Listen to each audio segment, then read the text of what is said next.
good morning, and welcome to this extremely exciting morning here in the wilds of the Greater Kruger National Park. The sun is about to peep up over the eastern horizon to my front, and to the behind, well, the night is just disappearing. You are on a live game drive, and you are most welcome. My name is James Henry, and you are with WildEarth TV. On camera today, we've got Andrew, who's dressed in a remarkable array of things, including a buff. Is that a new buff, Andrew? Yes. A new buff of astonishingly alarming D1, and Director 2, ably assisting, is Nicola Alston. On the other vehicle, we've got Jamie, and she is driving out with Bryan this morning. Now, that is the personnel, but the major stars of the show, of course, other than you, our marvellous viewers, are hopefully going to be the 5 Birmingham Lions and 1 Nkuhuma Lioness. Now, we spent about 2 hours last night watching them in the clearing just to the west of the Vuyatela Dam. There, that Nkuhuma Lioness is trying to solidify a bond with those males. It was the most fascinating thing to see. Now, for those of you who don't know, perhaps you're a new viewer, welcome, bear with us. The story is unfolding at an amazing speed, and it's come into the area. They've done a huge takeover. They've chased the resident 2 males down to the south. They were last seen a few days ago around Malamala Londolozi, which is not too far from here. And these 5 males yesterday were found up here, and they were one of them eventually at about 10:30, Pride, and she's now tried to placate them with sex, basically. That's how it works. And she's mated with them. It's highly unlikely that she's in any kind of real estrus. She's probably in what we call the false estrus, and she's trying to settle in so that they don't kill any more of her pride. I don't think it's a conscious decision. I think it's entirely physiological, but that's what's going on. Now, we've come down the road here. The tracks seem to be heading off in that direction. I'm not sure. The road is very hard, but they do not go further south of here. So we're going to try a road further to the east, see if we can't pick them up. We're going to stop and listen regularly to see if we can hear them. While I'm nattering away at you, please understand you are on a live safari, which is marvelous. That means that you can interact with us, and we encourage you to do so. Hashtag Safari Live. If you do a sort of pincer movement, if you like, we're going to carry on up here over the Vuyatela Dam and head a little bit further to the east. I think Scott will come further down from there, and we'll try and see if we can head them off. Hearing at this point in the morning is extremely important while we wait for them. If they call again, we've got a much better idea of where they've gone. They seem to have gone off the road here. Marvellous to have you along for the ride. Let's see if we can find them.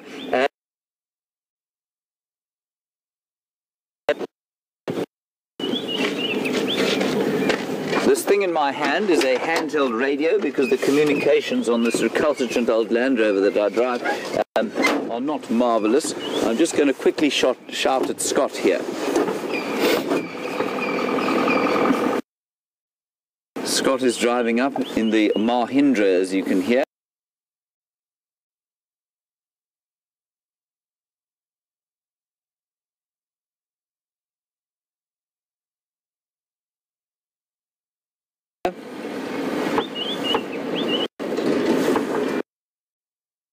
Further east of here, you think? Not. Alright, I'm going to go then Vulture's Nest, and I'll come up the other side. Okay. You don't have to, Andrew. Yes, I have focused regularly. Okay, here we go.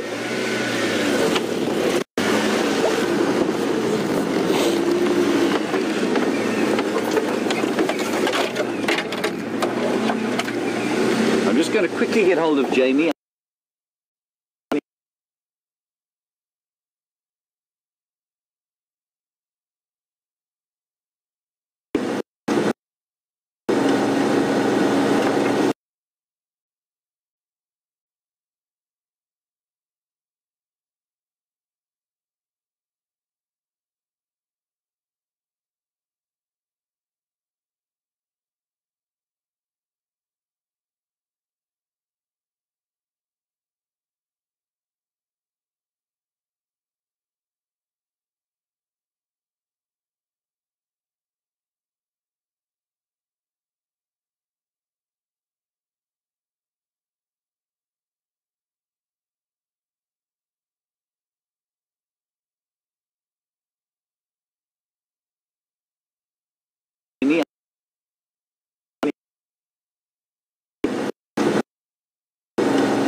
I think, will you go over?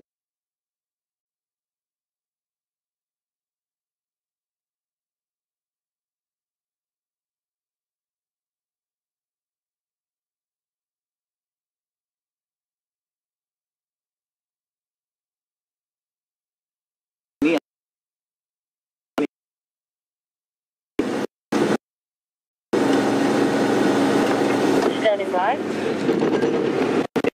I think, will you go over?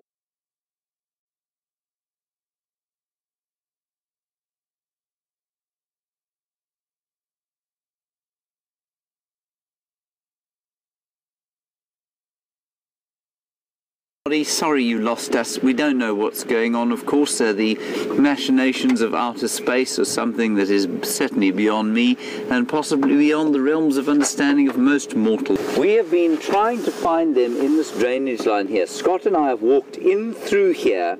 We don't know where they are. The tracks don't seem to cross out, so that's confusing.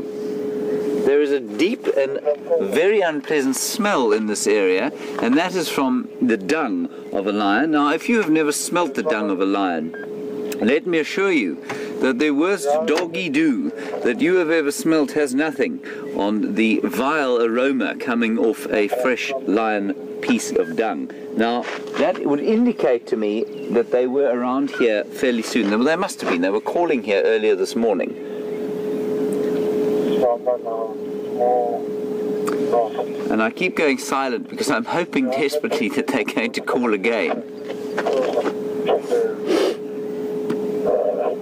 And you can see that the sun has been covered up. There seems to be some kind of frontal weather system coming in. So what I'm going to do, other than stand here looking completely confused by where these lions could possibly have gone, is head up towards Vuatela Dam and then down into the drainage line there and see if we can't pick up something there. I don't know. Right, here we go. Let's see what happens. Back in the car, it was very thick walking through here, and so Scott and I were sneaking around, and then we saw Nyala and we both went thinking we'd come across 6 lions when in fact it was a hapless Nyala just smiling, looking at us. Right, here we go. Please remember, we are now in theory live. In theory, because some satellites. So please feel free to talk to us at any stage. We do love to hear from you. I'm just going to drive down this little 2-track road here and see what we can see. Hashtag Safari Live if you're tweeting, or questions at wildearth.tv if you are on the what's that thing called, Andrew? Email. There we go. Can you smell that? The smell of lion dung here is profound. I'm just keeping my ear to the game drive radio as well.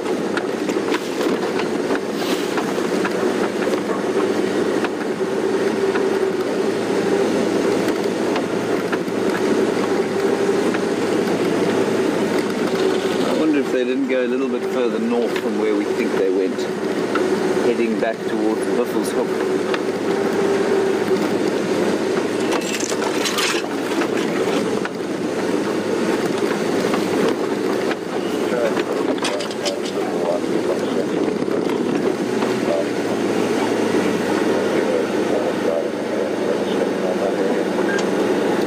Probably that, thanks, Scott.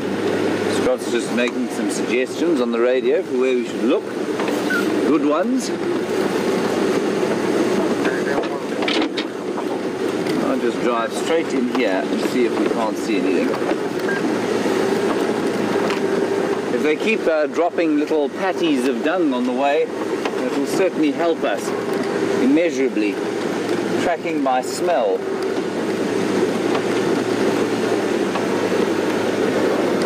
And again, I just wish they'd call again. Okay, just to confirm, his 2 vehicles are automatic.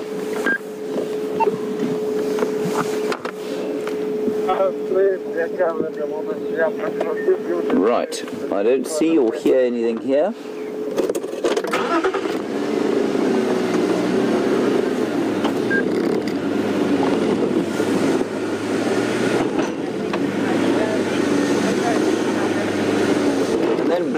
Twitter, you are absolutely correct in your supposition that it was the oldest Birmingham male that eventually mated with the Nkahuma lioness. She went in turn to every single one of them. We saw her try desperately with two of them. They seemed completely bemused by this seductive and growling cat flinging her backside in their faces. And then eventually, the oldest one, Blair, you're absolutely right, acquiesced and he mated with her. Twice, we saw, before, whoops, that was a very nasty stump, Andrew, that was going to put a big hole in our tyre. Before eventually we went to bed. So Blair, good guess. I don't know why initially she chose the others to try and mate with them. Maybe over the last 48 hours she's had a go at all of them.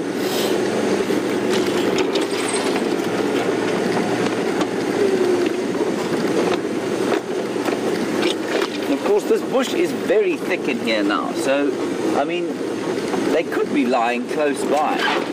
I just don't know why they would have gone into the shade at this time of the day. It would make far more sense for them to be out in the clearing in the morning. That's normally what happens. And then they head into the deep shade when it gets a bit colder, at least warmer. The temperature is, I don't think it's going to go, either we're going to have a hot day today. That bank of cloud building in the east indicates that it's perhaps not going to be particularly warm. So my woolly hat might have to stay on. Yeah, very powerful smell of lion in this area. Andrew, bring some incense sticks next time, please.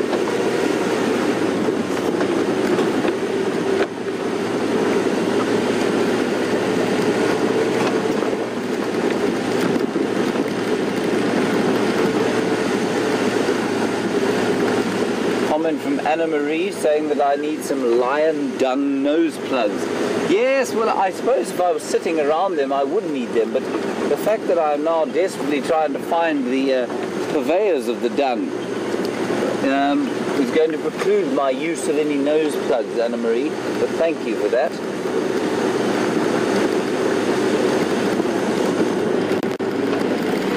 It's most confusing.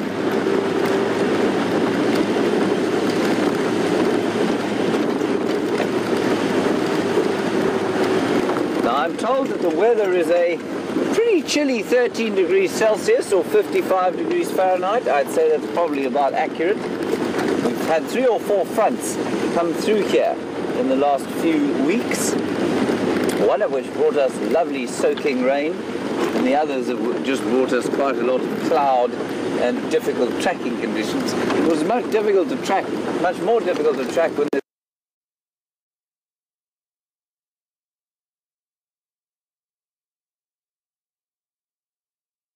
Just to update you, I'm probably 5-6 minutes out from the sighting.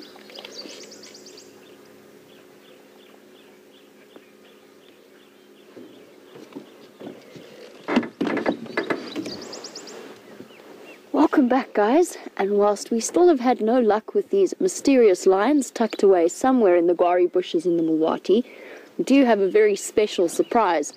Now, apparently I missed her by maybe a minute. I drove through a junction and then Aubrey came through just after me and found Karula. Now, I'm just standing by here. I can hear them moving off in the block. I'm just waiting for them to let me know when it's time to move into the sighting. I'm also trying to regain some feeling in my fingers. Bryan and I have done a bit of a Ferrari safari around, trying to work out exactly where these Birmingham boys have disappeared off to. Now, I'm sure that they are somewhere in the drainage line, but for now, let's see if we can see what Karula's been up to. I don't know what it is about her and hanging out around the Birmingham boys. This is now the second time that this has happened, that she's stumbled around while we've been either with or searching for the Birmingham boys.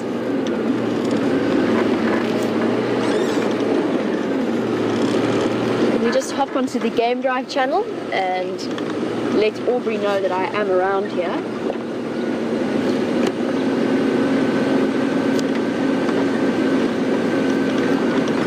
Aubrey, I'm standing by on the road south. Just let me know when I can approach.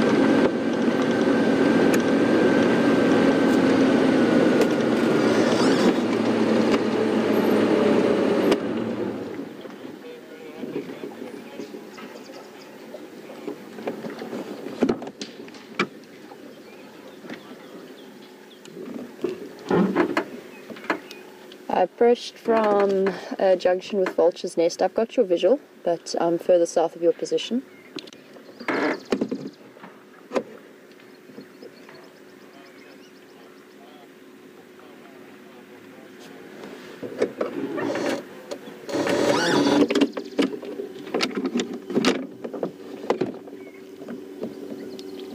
Copy, thanks. It seems as though the guys are struggling in thick bush, but they have said that we can come in and have a look and see if we can see her. Let's head across. I'm excited. It's been a long time since I last saw Karula.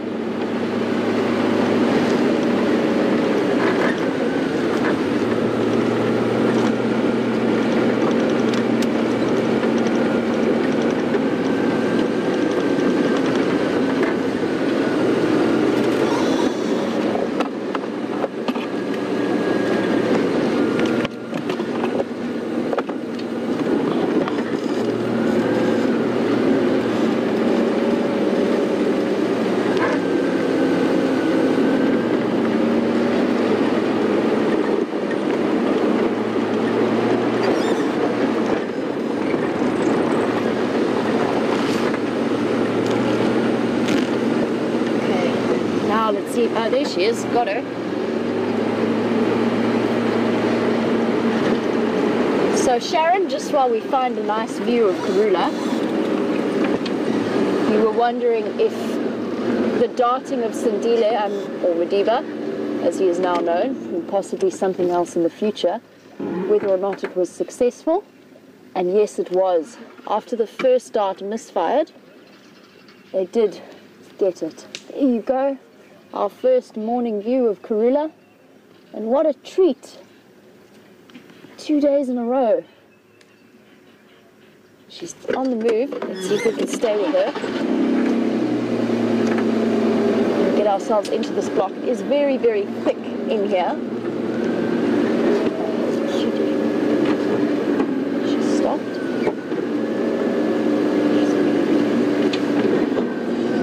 Okay. In we go.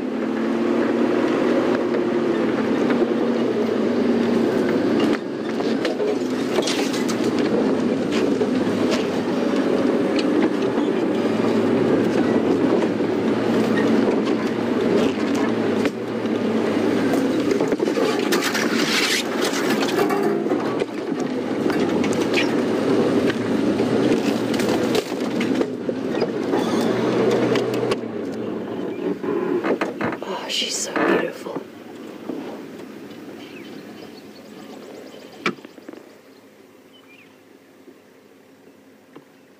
Now she's got that hunting look about her. She's doing her usual Karula thing of ducking and diving.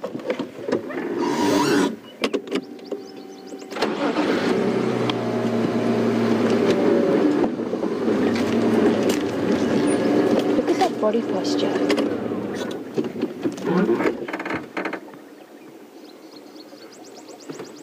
And this is what I mean about Karula changing direction all the time. She ducks and dives through the bush.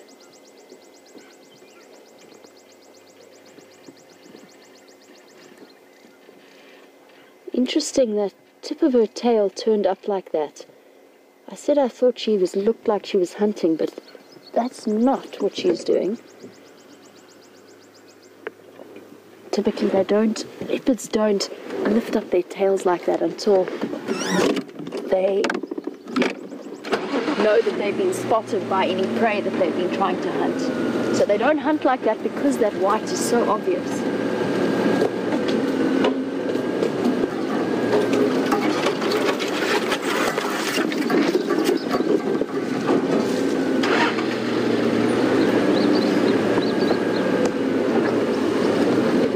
Sorry, Bryan.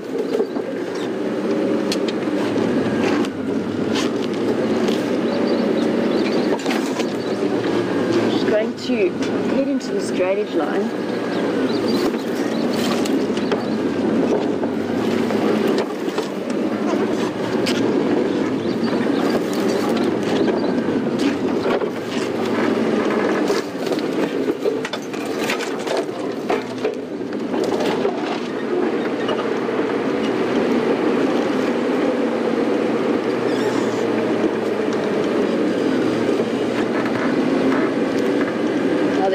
vehicles up ahead of me.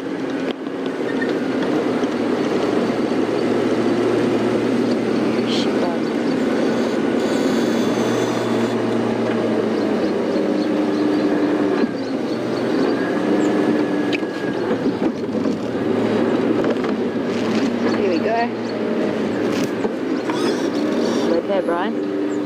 Yes. Now if she does duck down into this drainage line, it's going to be very difficult for us to follow her. I'm going to do my best. There she goes.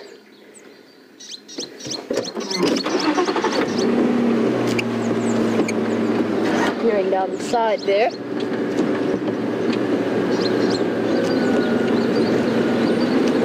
This car today. There we go. Okay, let's do this.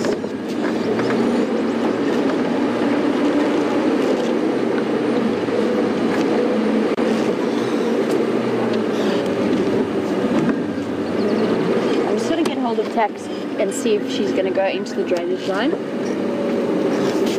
Tax, does it look like she's going to go into that drainage line?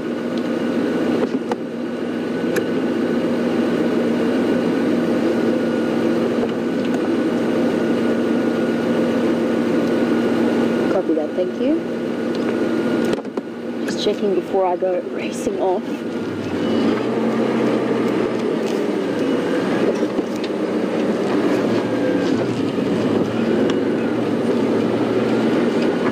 As you saw earlier, she changed direction completely from one moment to the next, so I don't want to push in without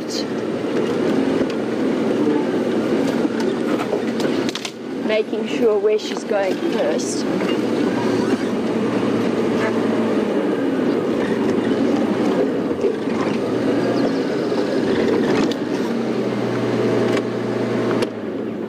I can't see her from my angle at the moment. Just waiting to see. I think the guys. She has moved into the drainage line.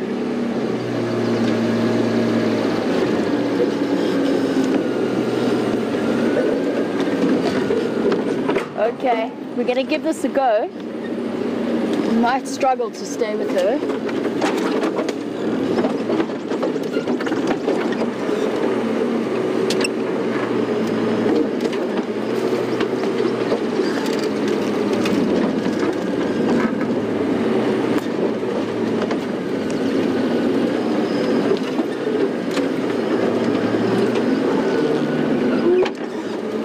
Apparently it looks as though she's moving north, so rather than trying to follow her into this drainage line, which I think is going to be next to impossible, we're going to try and get her on the other road. She's moving north.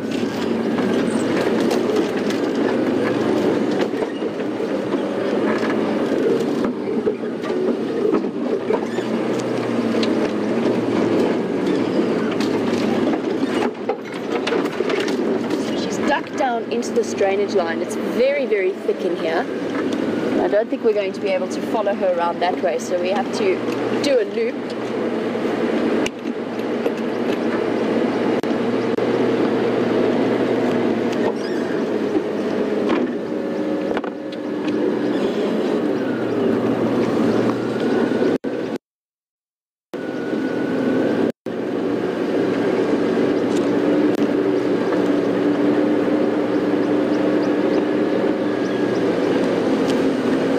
Interesting question from Rosanna as we try and relocate Karula in this drainage line.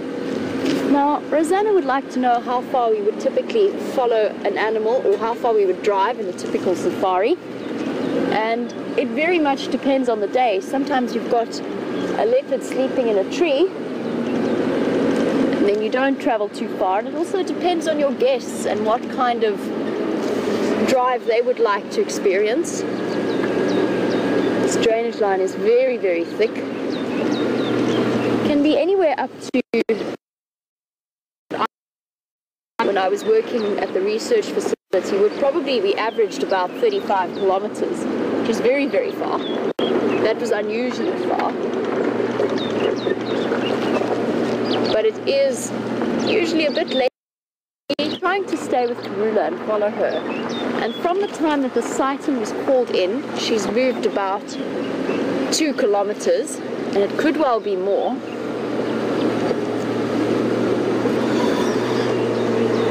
You can see why, if we just have a look down in here, why I decided that we wouldn't be able to drive through. It's very, very dense, very thick, and very difficult terrain. I'm going to stop here for a moment because I know Karula, or I'm starting to get to know Karula. And she has a tendency to pick one direction, and everybody follows her in that direction, and then she changes her mind and heads across in a different way. So I'm going to sit and listen to alarm calls. There's 2 vehicles standing by over there, and I just want to listen. See if we can see her appearing in the drainage line.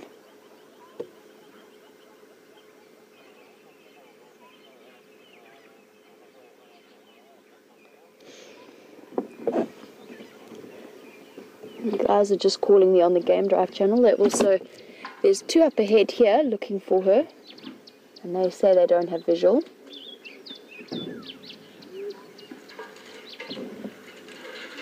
You can hear the other vehicle making its way in from the other side of the drainage line.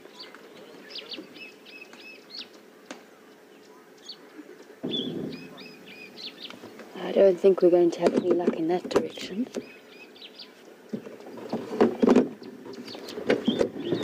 Standing by.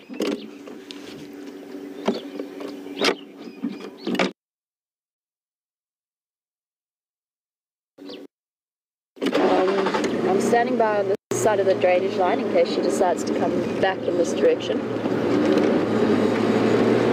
Just chatting to Craig. He wants to know if I can still see her. He's making a decision as to where he should approach from.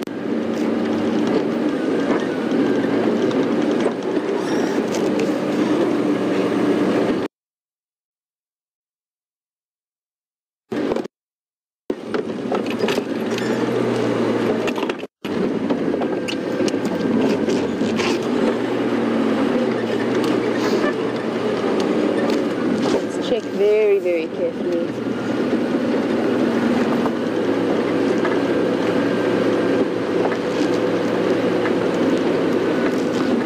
Keep our eyes peeled for spots in the drainage line.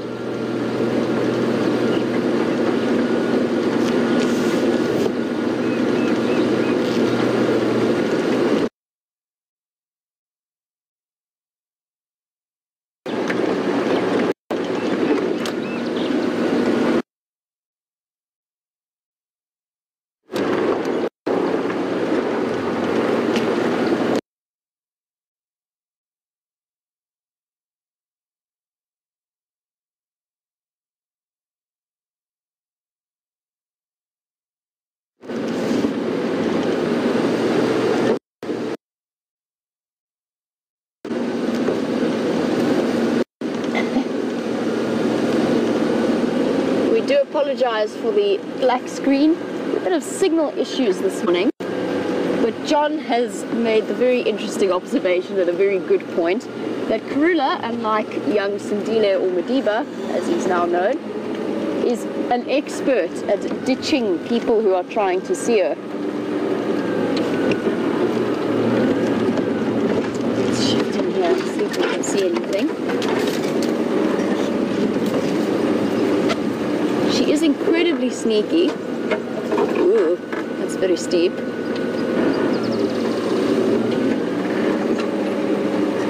Let's just stop here a moment and listen to the alarm calls. And she's picked a perfect drainage line to come into. It's one that we can't follow her down into. So I'm just listening to see if I can hear any alarm calls.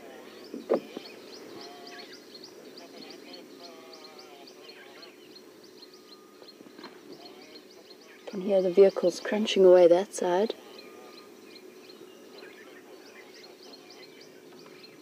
This is where she disappeared in, or she disappeared in just off to my right.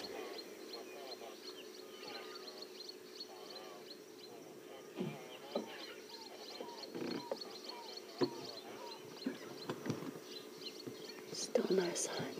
She is so sneaky. Very clever girl.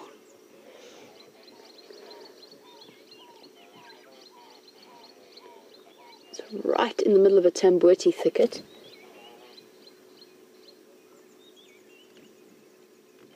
Now her body language was really, really interesting. Just the way that she was walking. Typically a hunting leopard will sneak with its tail down. Her body language with the tail curled up like that was almost excitable. And I have a possible explanation for that. I think she was on very high alert. Because just driving through this area at the moment, ever since we started our search for the Birmingham boys, there's a very, very pungent aroma. I'm not sure if James commented on it, but I'm sure he did. There's an incredibly pungent aroma all around us of lion urine. And I think that the Birmingham boys have been around depleting their urine supplies and spraying on the various guarri bushes.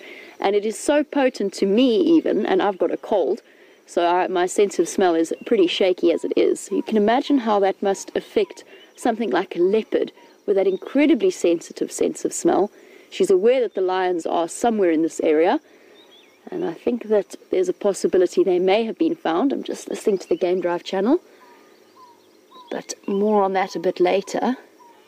There's still silence on this side. I'm just trying to work out, if I were Karula, where would I go? And the answer is, knowing Karula as I do, is to loop back the way I came. But she could even be lying down just here, just in that bottom part of the drainage line.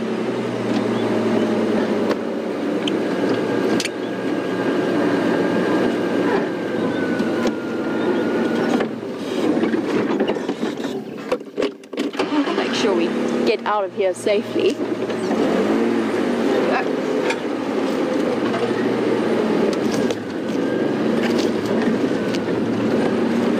She's ducked into this drainage line. I'm just picking a way to go, and what I think I'm going to do is loop around and see if we can see her from there.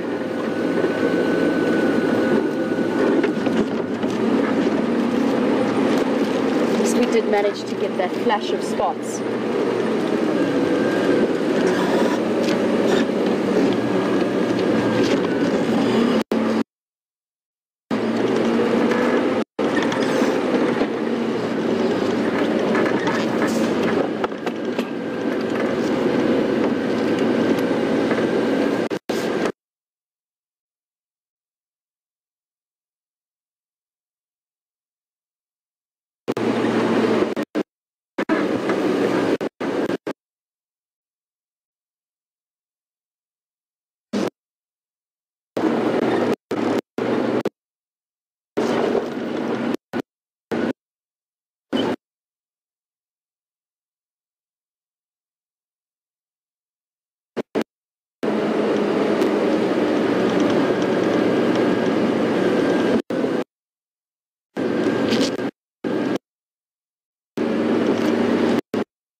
We do apologize for the signal issues that we have been. I know that, but we are working on possible.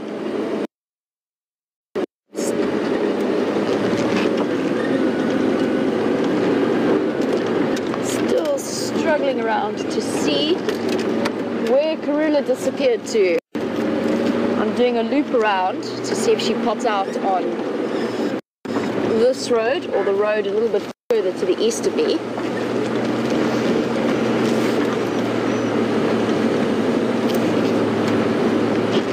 Now Kathy, and I'm sure many of the other viewers who might have missed the sunset safari, you were wondering if it would be possible to have a bit of an update about young Madiba, or Sindile as he was previously known.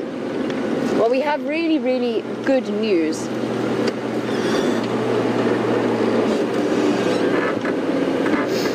It seems as though yesterday James managed to find him on Triple M boundary, and for those of you who are new viewers who might have missed what was going on, this is a young leopard cub who's just over a year old, and on one of Brent's sunrise safaris, he was seen with a kill, which unfortunately turned out to be a stray dog from one of the neighboring townships in the area.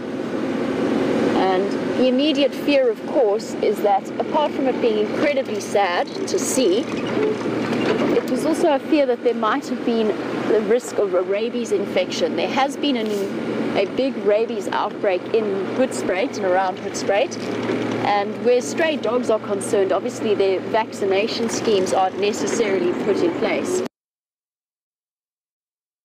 Young Sindile Madiba was that he could contract rabies from contact with the saliva. But yesterday, the Sabi Sands officials managed to dart him, give him the vaccine he needs, and he will have one more vaccine in 21 days, so 3 weeks.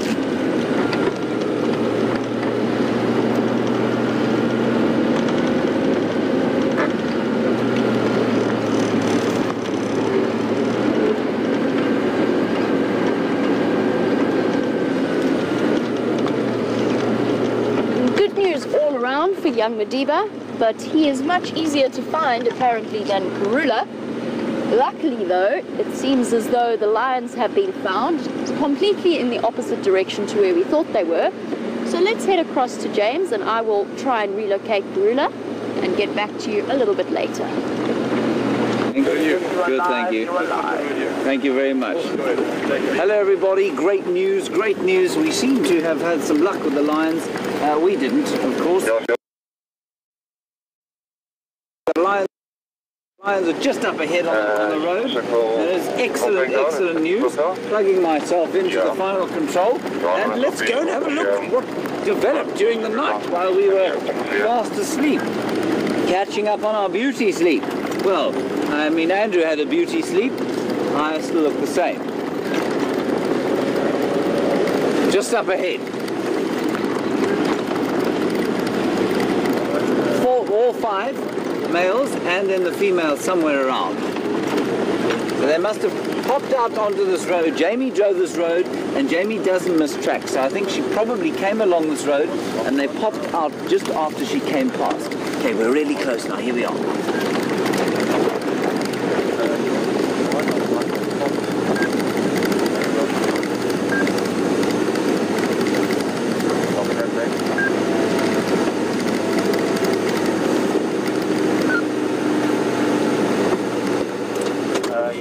Can you see the lion, everyone? Andrew, can you see the lion? Yeah, that's right. Just look in the grass, everybody. Look out for what you'd have to be looking for if you were walking. Look at that magnificent male lion there.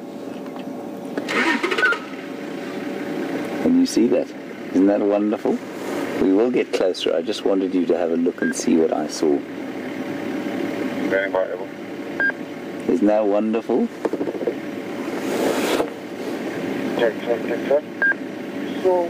Just great. Now it seems that there's a bit of a split up here. I think there's one here and the others are further up the road. So I think the 4 males are here and the male and the female are further up. But now this buffalo is getting out, let me just click to see if we can Let me go and get a bit closer and let's identify which of these Birmingham fellows we're looking at here. We're going to drive very slowly. We don't want to give him a fright.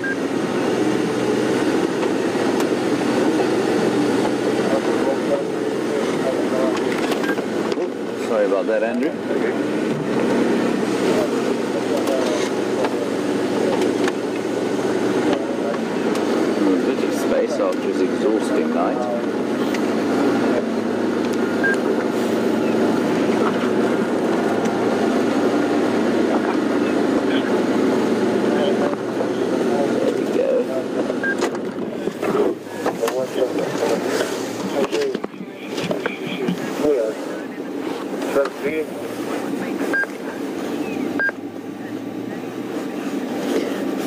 so for those of you who don't know, and perhaps you've just joined us, you've just got out of bed or about to get into bed or whatever it is you happen to be doing wherever you are in the world, one of these males was found mating, the oldest one, with the female from the Nkuhuma lionesses. We think she's an Nkuhuma lioness. There we go, it was this guy.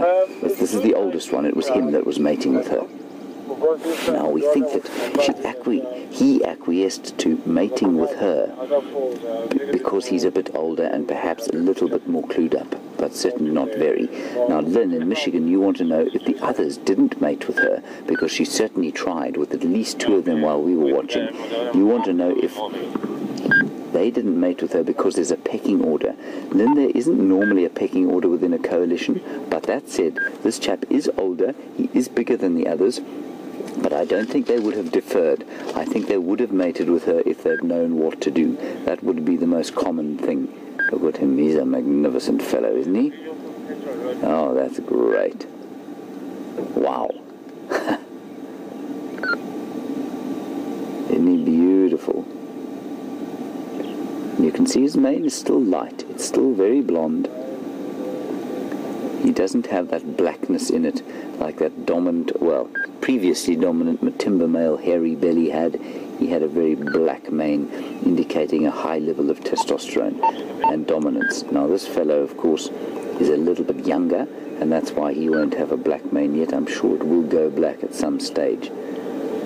Able. He's absolutely exhausted after the attentions of that female last night, and I think she's a little bit further up the road. Great. Great.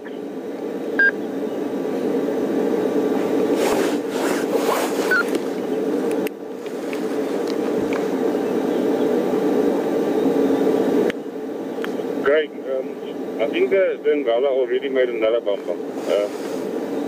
Maybe if you just go, if it's possible for you to go on the other side of the drainage line, and you will see there's a big termite man. Just check for us on the other side. I'm on this side with this. So just to follow up from Lynn in Michigan, so we have seen this male mating with one of the Nkuhuma lionesses, and the question as to why he would be mating with them is very pertinent. And Lynn, I think as you correctly surmise, what's going on here, and I'm going to use the terms choice and decide to mate purely from a physiological point of view. I don't believe that there's any conscious choice going on here. I think that physiologically she decided to mate with them, and that will help integrate herself and the rest of her pride into this group. So will the rest of the pride be around fairly soon? Well, we hope so. Not with Junior, though. So that young male, if he comes near these fellows, he's going to be in a lot of trouble. So, as we have known for many months, the life of Junior is not going to be easy from here on in. I'm just going to position around the other side of this bush, and we might get a look at his face before he decides to go completely to sleep.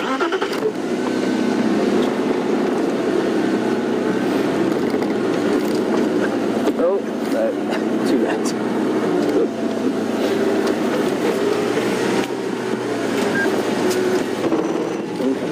About that noise. Wendy is a very disobedient lady.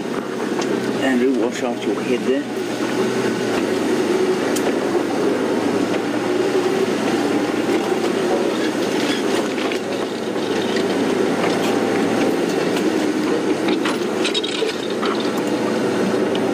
There he is.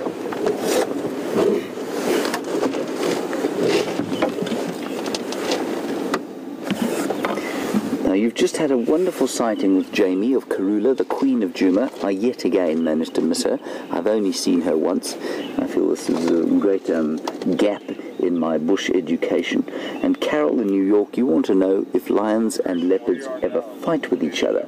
Karula is now, she's probably about 500 meters from where we are now, heading in an easterly direction. Jamie hasn't managed to find her again, I don't think. So, Carol, so that, I mean, the chances of them meeting, especially at the beginning of this morning, were quite high. Carol, they would not even think about fighting, and that's simply because a leopard is about a quarter the size of that male lion that we've watched, and he would make mincemeat of Karula in less than 3 seconds were he to get hold of her. So they do fight from a competition point of view, but a leopard will avoid a lion at all costs. There's absolutely no way that a leopard would try and challenge a big male like that unless she was absolutely desperate. Northwestern side of the open area. Now this of course is what lions tend to do for 22 hours of the day, and the best time to watch them of course is in the early morning. That's why we're so desperate to find them early morning. People coming?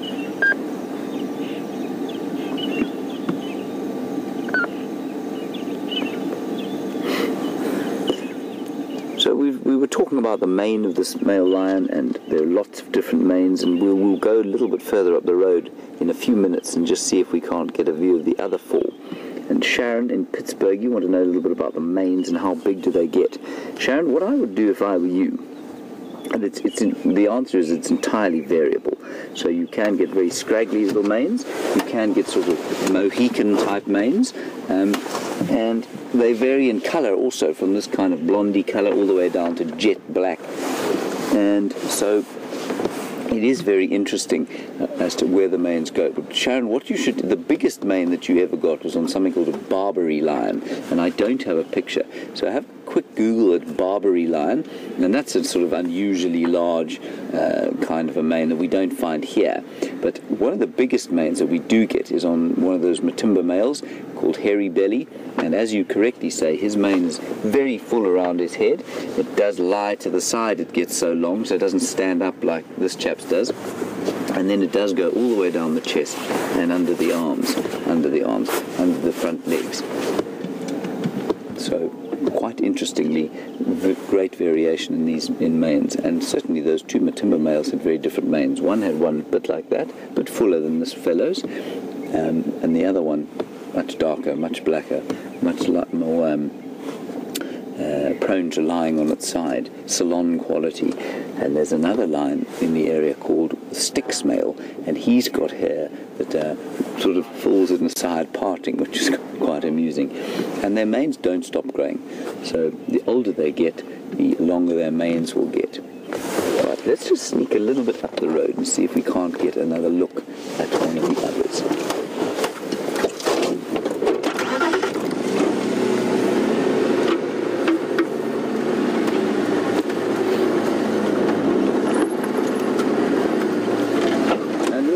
Bucking there. A little bit, yeah. But you've got a new buck. Well, incorrectly. Now it is. Phew, that's lucky. There's another lion. In fact, there's a whole lot of lions in there, and dozens of them.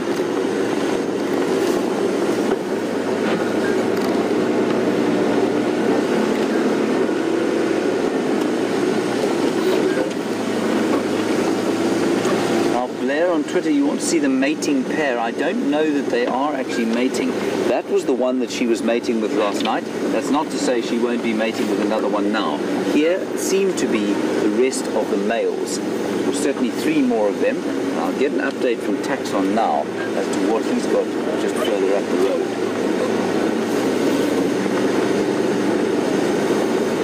So I'm just going to try and get into a position where you can see them all. This guy's eyes are not very healthy, and he's giving me the evil eye, so I'm just going to stop here, although it's not the best position in the world.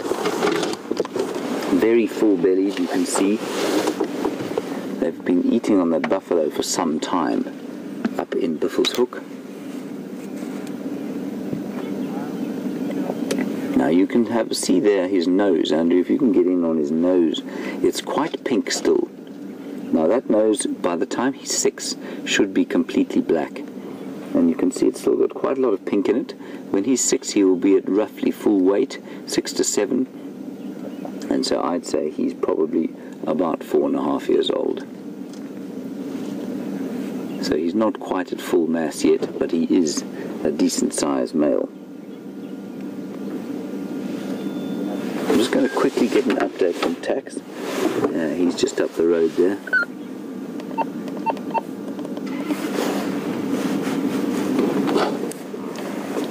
Tax, do you copy, Tax?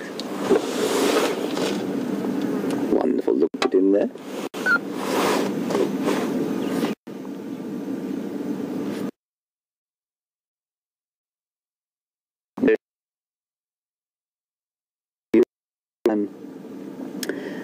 nothing that can touch you.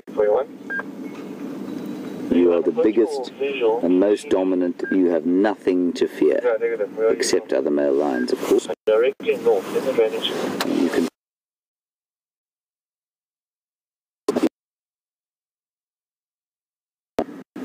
Okay, copy that. Okay, I can see that. Thanks.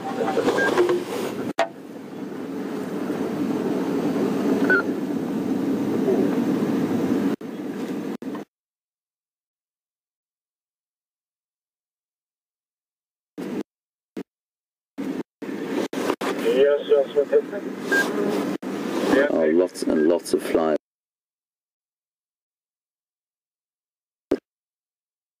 Kind of lost interest now. They went flat. I think they'll still take them down somewhere during the day.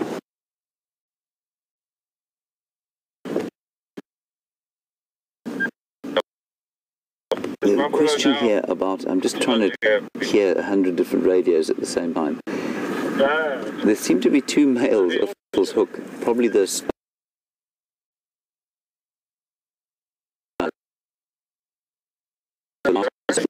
other day.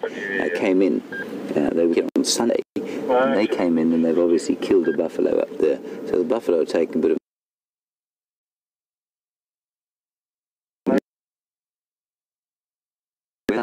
seen an Asiatic lion. No, I haven't. Remember, it is the same species. They do look pretty similar.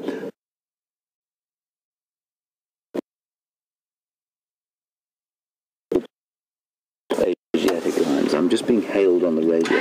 Hold on 1 second. Go ahead.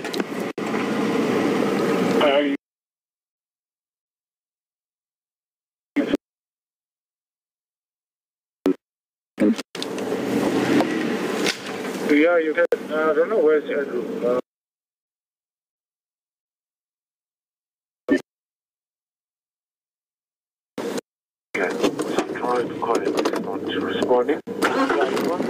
Alright, let's go and have a look at the other two. They are just up the road from here. There's so many lions after so much time. Don't know where to look for them.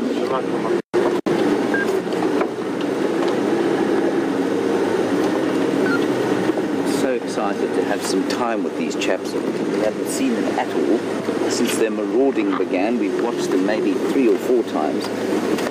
All the action seems to have taken place on Buffalo's Hook, on Torchwood, or somewhere other than where we've been. Not today, not last night.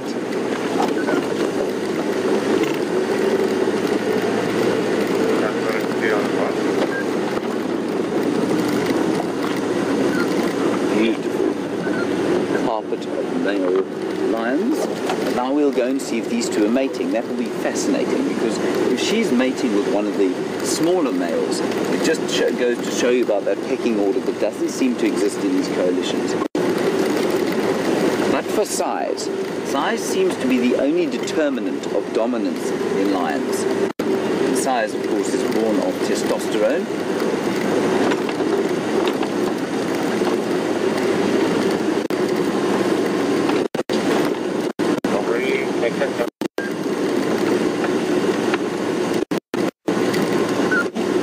There's the female just behind her.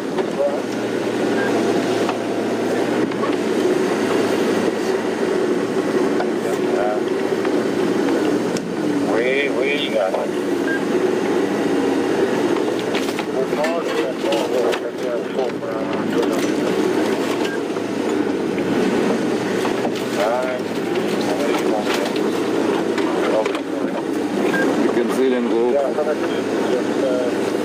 Just join up. That's fine. I'll spend time with these guys.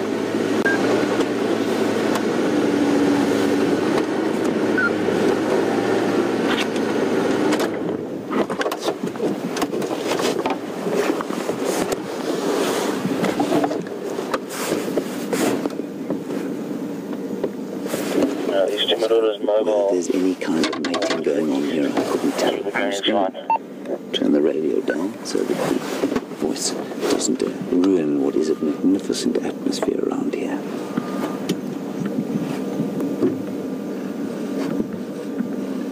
So this, you can see if we look at this young male, he's very clearly got a mane much less full than the older one we saw. And whether he's mated or not with her, we don't know. But what we do know probably is that she has certainly been trying with him. Otherwise she wouldn't be here, she'd still be with the bigger one, unless he chased her off.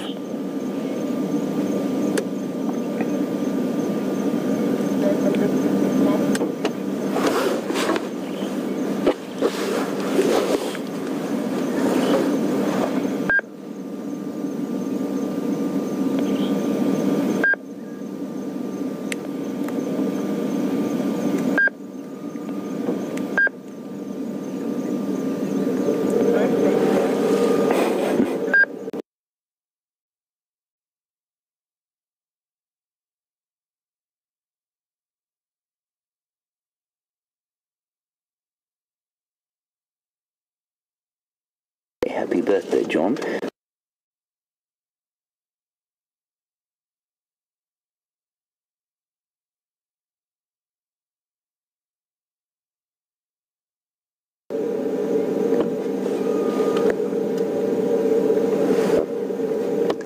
Right, sorry, John Sherman, happy birthday to you. I'm not going to sing to you now, we're at a line.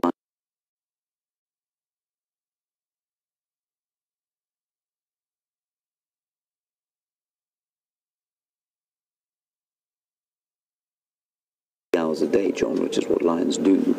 You've got to sleep in the night and the day.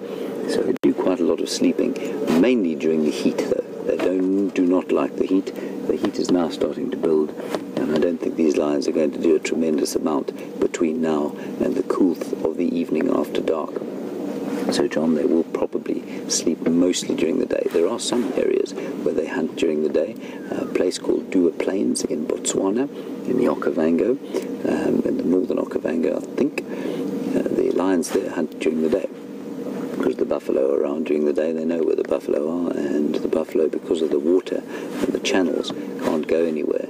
And so they hunt during the day, but normally they will move during the night time.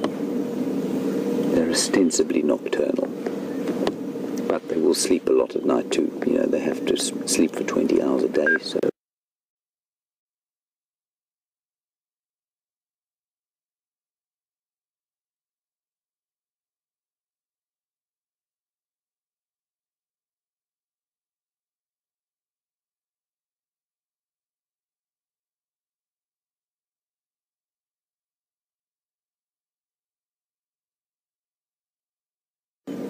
What's quarter one Nalia? Okay.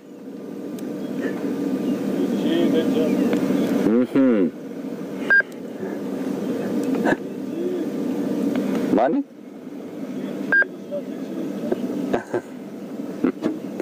Okay, I've just got an update, everybody. Apparently this young male has mated with this female. So that's very interesting. It would be well worth just sitting here, even if they do look like they're fast asleep. Obviously they've taken a leaf out of their older cousin's book and learned what to do. Because last night, when she was trying desperately to get one of them to mate with her, they didn't know what was going on.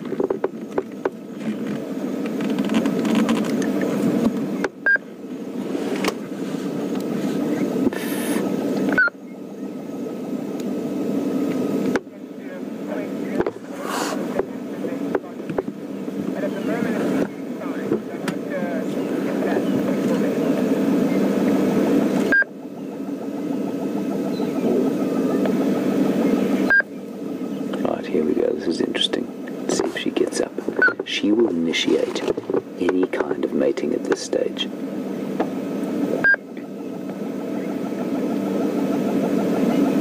And I suppose for some people this might look almost distasteful. I mean, it's very unlike, well, it seems very unhuman-like for lions to be acting in this manner where she's basically farming herself out to all of these males, and she is solidifying a bond with them.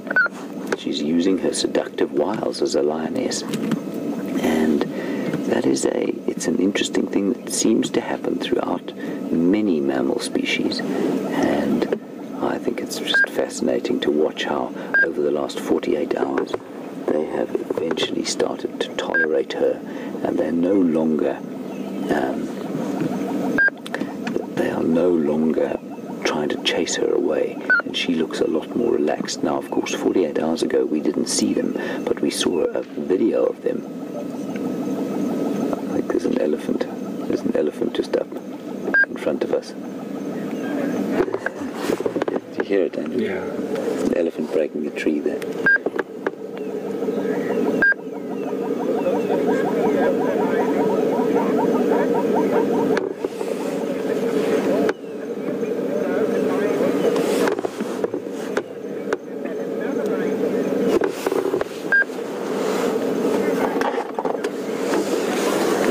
Give you an update on the state of who's been killed and who hasn't. I'm just going to quickly finish what I was saying. So, 48 hours ago, they were found in Buffalo Kill in Buffelshoek, and this female was trying desperately to have her, or to ingratiate herself to the males, and they just chased her. We saw video footage of it. It is fascinating to watch how they chased her. Now, 48 hours later, she's mated with at least 2 of this coalition. And like I say, probably a false estrus. Now, Chris on Twitter, you've heard that there have been lion deaths. Yes, there have. She is, we think, is part of the Nkuhuma Pride.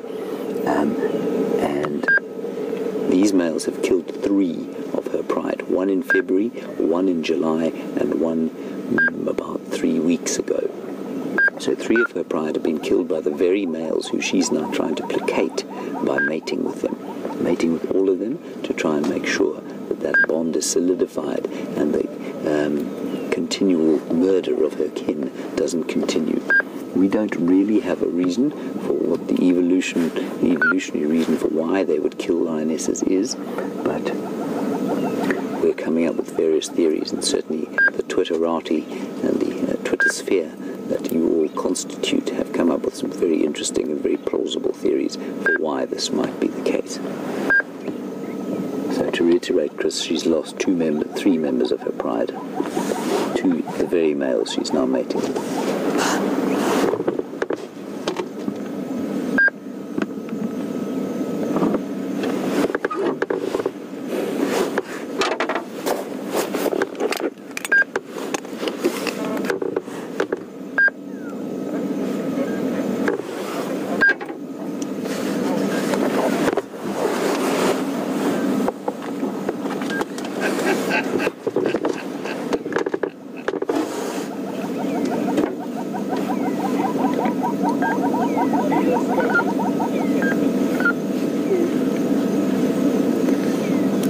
Fascinating question here. Now, I'm going to give you some quick background into lion dynamics and how it generally works with lions. What happens is that a male will come into an area, they'll mate with the females, they'll have cubs, and 2 years later, more males will come in and probably toss out the males.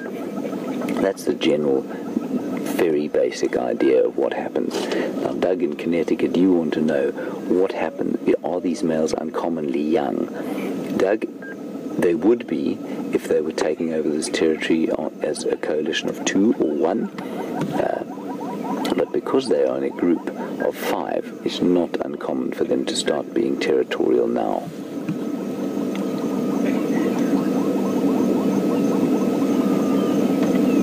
So normally, if a lion was to take a territory on his own, he would have to have achieved full size. He'd have to be about 6 or 7 years old, maybe even 8.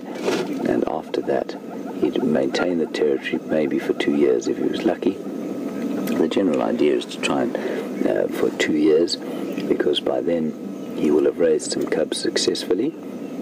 And if he gets tossed out after that, that's a pretty good thing, because by then he would probably have tried to mate with his daughters, and so any cubs that were killed by the new males that were coming in would just reduce that kind of inbreeding that takes place.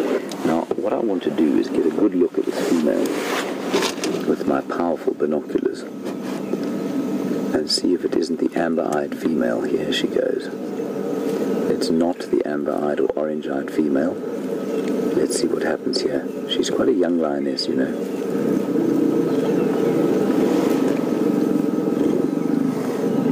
Now he's learnt what to do. Here we go.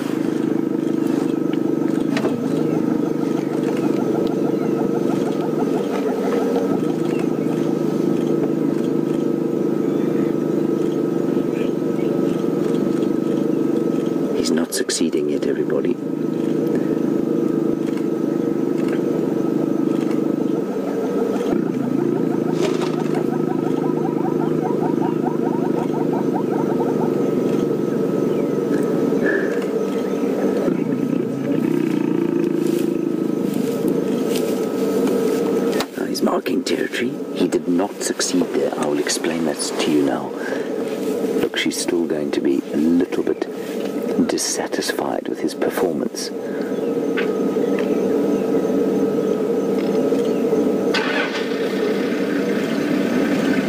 Exhausted after that very poor effort.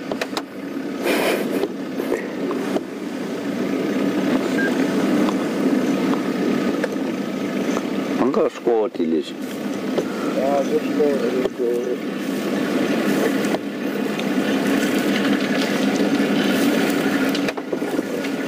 Oh, that's magnificent. It's just such a privilege. Andrew, I'll park you behind the stick. Yeah, right. Alright, so everybody, I'll tell you how I know that that was not a consummate mating experience, and I'm going to try and be as subtle about it as possible. But when they are, basically, when the males are thrusting away like that, it's a sign that they haven't penetrated. And he's trying to find his mark, as it were. And here we go again. This is why she's come back to him.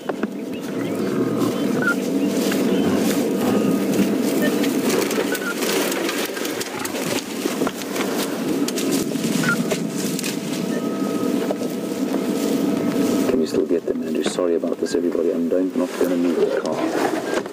Okay, I'm going to reverse quickly. Andrew. Now he's chasing her. He's chasing her through the bush there. I think she's lost interest, you know. Look at them, they're running off through the bush there. He's seducing her away. He's now got... It's like watching a teenage boy running after a lady. Yeah, they're now stuck in the dreadful thicket.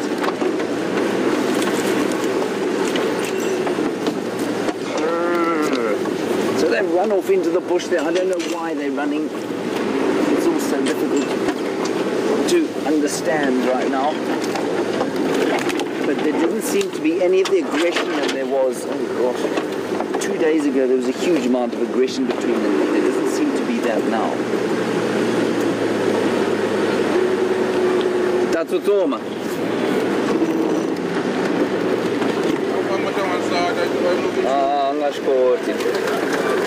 Okay. Alright, we're going to try and get another look, everybody. But they are in some very thick bush.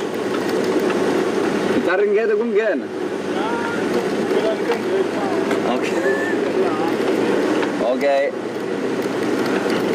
Just gone in here apparently. Now the other big vehicles will probably try not to go in here. So we'll try and get little Wendy in.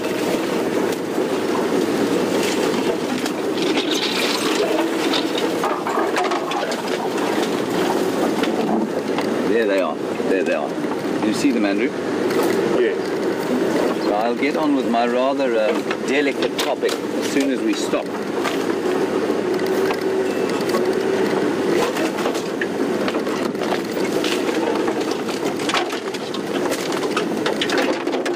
He's trying again. He's trying his luck. No, he's not. Now she's moving away in front of him. Please excuse the moving around. I'm sorry about the noise. And we'll try and keep up with him, but this block does get very thick.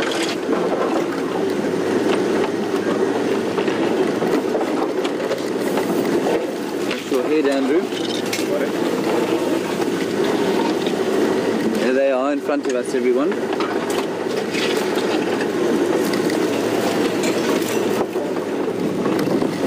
There we go. He's laying down. He's become really exhausted by the whole affair. Probably slightly embarrassed.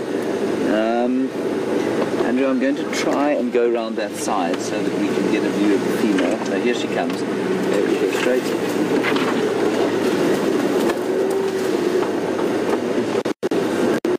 Right, let's see what happens here. Right, I know my head is in the way, everyone. I will move it out of the way so that Andrew can get you a picture of a more impressive male than I. Look at him there. This is just fascinating to watch.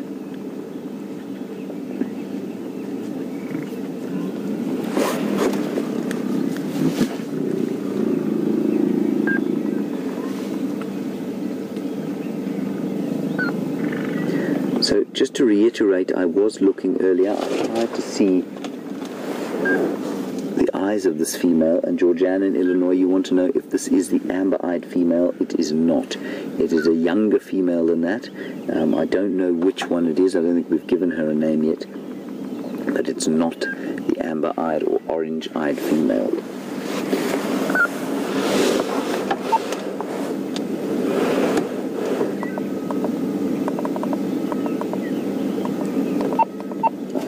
To turn the game drive radio up, everybody. I'm sorry, because I'm going to have to guide everybody in if they want to come here. Stations as male and female are now static to the eastern side of Hyena Road. There's good visual here if anyone wants to come in. They're about 150 to 200 meters east of the road. You'll see the tracks going off.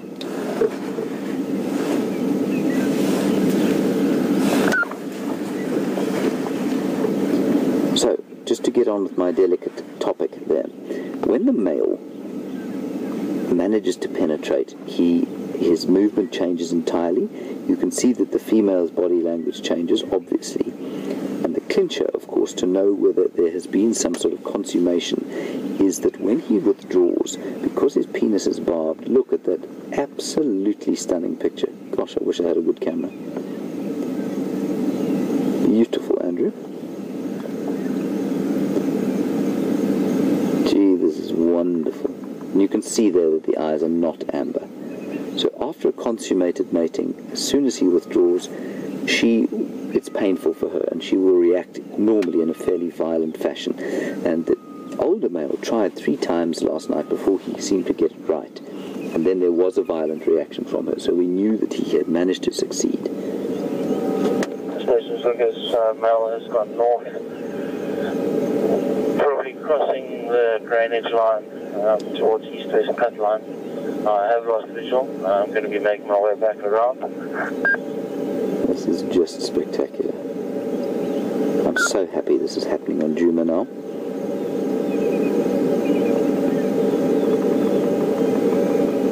Now, where the rest of this pride are, we don't know. We think there were 3 on Simbambili, probably the male, and 2 young lionesses. Now, where the other 2 lionesses are, we're just not sure at the moment.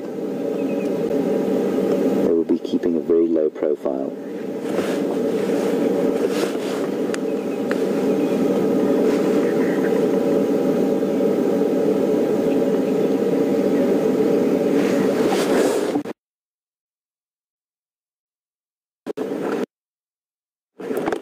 Now, a very interesting question from Sandra in Cincinnati. About whether there is some sort of pregnancy going on here. Now, Sandra, she could not be pregnant, I don't think, by either of the Birmingham males that she's been mating with. It's possible that she's pregnant by one of the Matimbas, but I think it's unlikely. But what is interesting is that what happens here when a coalition takeover takes place like this, Sandra? What occurs is that there is a false estrus. Now, what that means is that the female comes into a state of physiological mating, if you like, but she will not ovulate. And all she's doing, and again, this is not conscious, this is entirely a physiological choice that the body is making according to the stresses and strains that have been put on it by this coalition takeover. This false estrus is basically where she will exude the pheromones and secrete the pheromones that indicate mating. The hormones for mating will be secreted, but she will not ovulate, which means she won't conceive. Because energetically, there is no point in her conceiving if these males are not going to hang around. Now, we don't know if they're going to hang around. We think they will, but we don't know.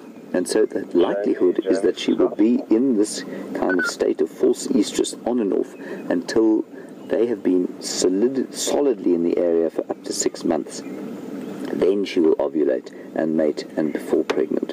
So she can't be pregnant by one of these Birmingham males. Well, I mean, it would be extremely, extremely unlikely. And the fact that she's moving from one to the other indicates that this is definitely a false estrus. When they are truly ovulating, they don't tend to move from one to the other. They'll stick with one until the estrus finishes.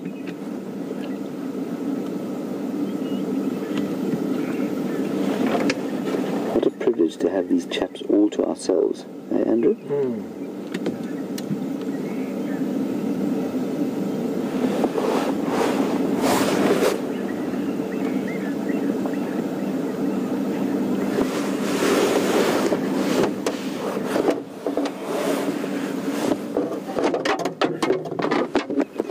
Sorry, excuse the noise, everybody. I dropped my radio on the floor.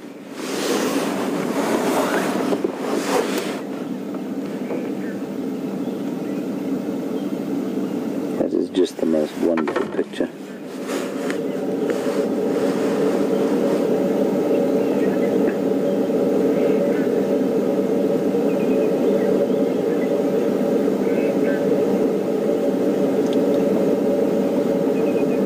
And the fervent hope, as reiterated by Lynn, is that they won't get tired of her and then kill her. Lynn, my prediction, and again, making predictions out here is a dangerous business if you don't like the taste of egg on your face.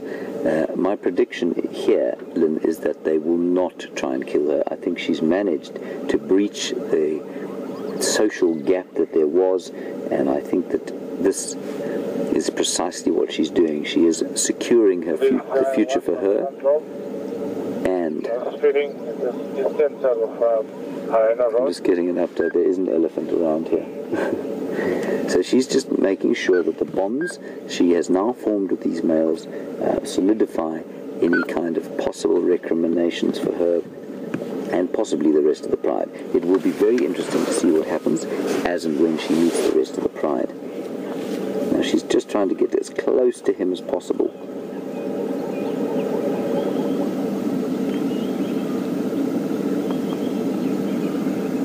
And this is just, I mean, we don't get to see this kind of stuff often. It really is fantastic.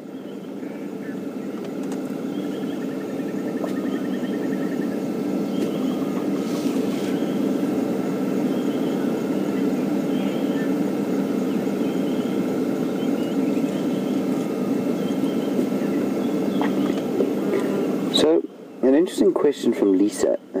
This stick is now starting to bug me, Andrew. I'm just going to move slightly. The stick in the way of the pictures is irritating me somewhat.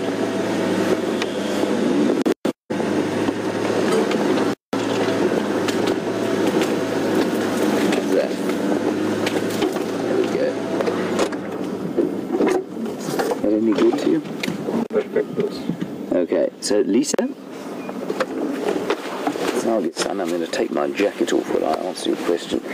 You say, do I think that they will allow her now to share a kill, first of all, and second of all, help them hunt? Lisa, in the case of the former, I think they will be more tolerant of her at a kill. That would be provided there was space for her to get into it. So, were they? Sorry, Andrew, what's your question? 1 Sorry, I'm just trying to listen to the water. Okay, so Lisa, what would happen is that if the kill was big enough, they'd allow her to feed there. If there was any actual competition over food, she could forget it. They would bash her, and she'd have to watch out, just the same as would happen at a pride kill. Now, would she then be allowed to hunt with them? That's not really how it happens, Lisa. How it happens is that the females hunt and the males then come and steal the kills from them. That's generally how it works. There's no greater scavenger in the bush than a male lion who doesn't have to hunt for himself. They are very competent hunters, as we know, but they do a lot of scavenging, mainly from females of the same species. They could not survive if she was the only one hunting for them. This picture of that lioness in this light is just too wonderful for words. They couldn't manage to survive if she was the only one doing the hunting. So Lisa, while she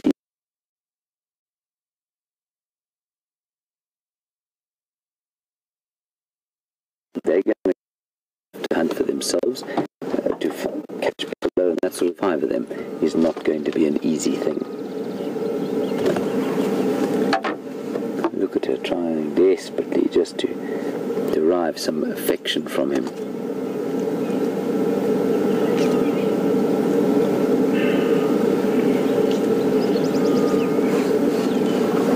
succeeding. She's put in the hours, you know, she really has worked very hard to get to the state where she can lie close to them and they don't try and kill her. Daughter was moving back south across the drainage line, open lock.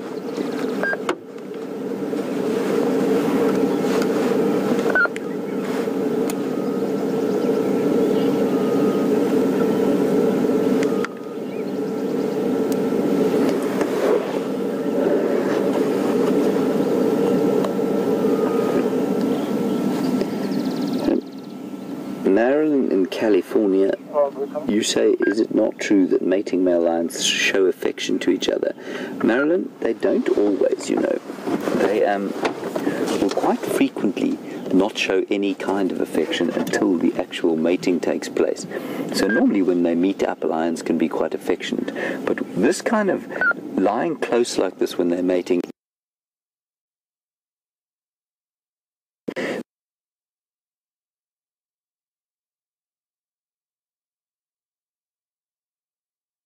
then when she gets up, he will then follow her and they will mate again.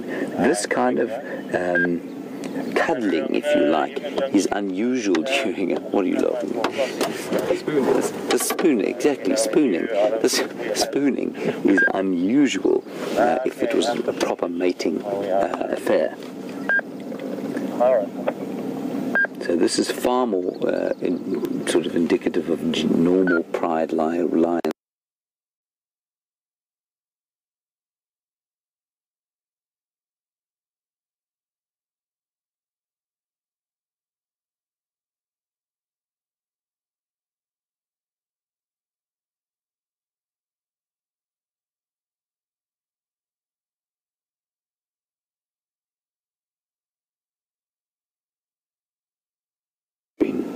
Black screen of death. We are at the point of catastrophic failure on this vehicle. That doesn't make sense. It didn't touch anything. Right, you are live.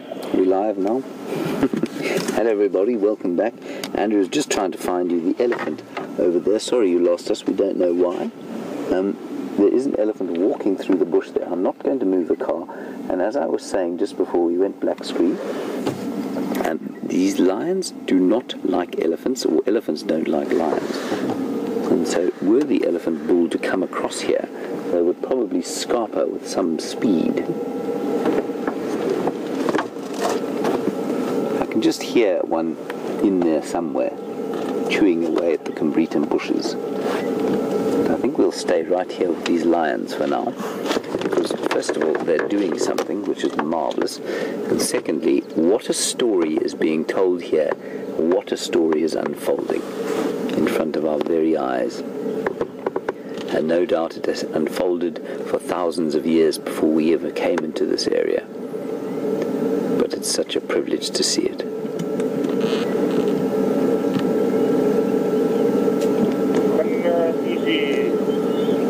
For a nice little swim to Ghana. And of course, huge misconceptions created by that wonderful film, The Lion King, about lions and their activities and how they live.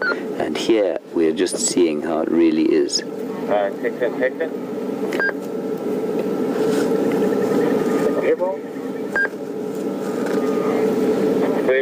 Now, Angie in Portland, do you want to know how old this lioness is? And you say you've looked at her pinky nose and you say it's around 4 years old.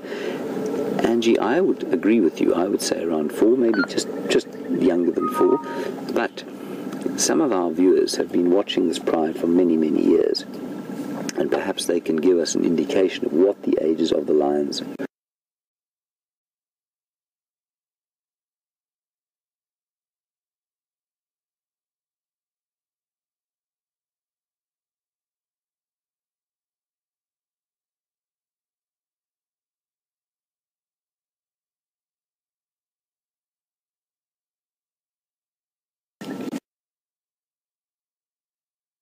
Irritated with her.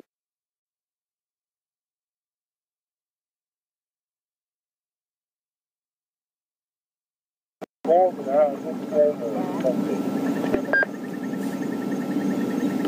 going to go across to Jamie quickly. I'm sorry about.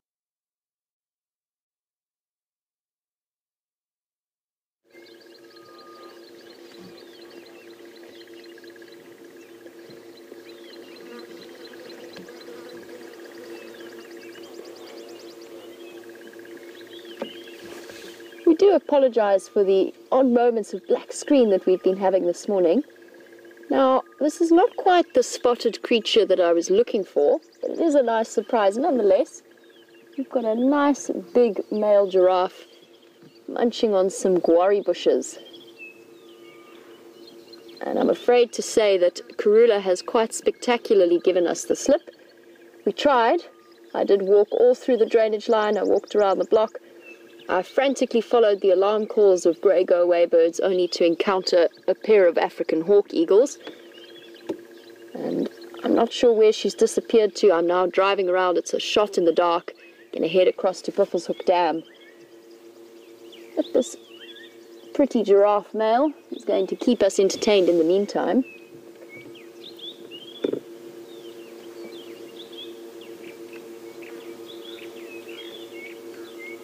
If you are joining us for the first time, this is a live safari, so everything you're seeing is happening right here on the Sabi Sands.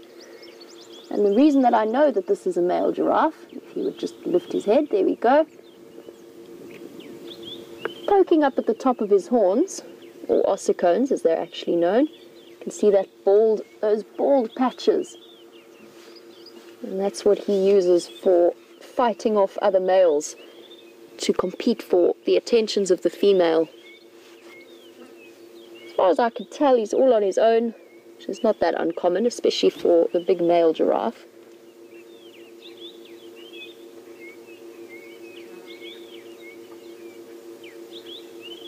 But very, very pretty in this early morning light.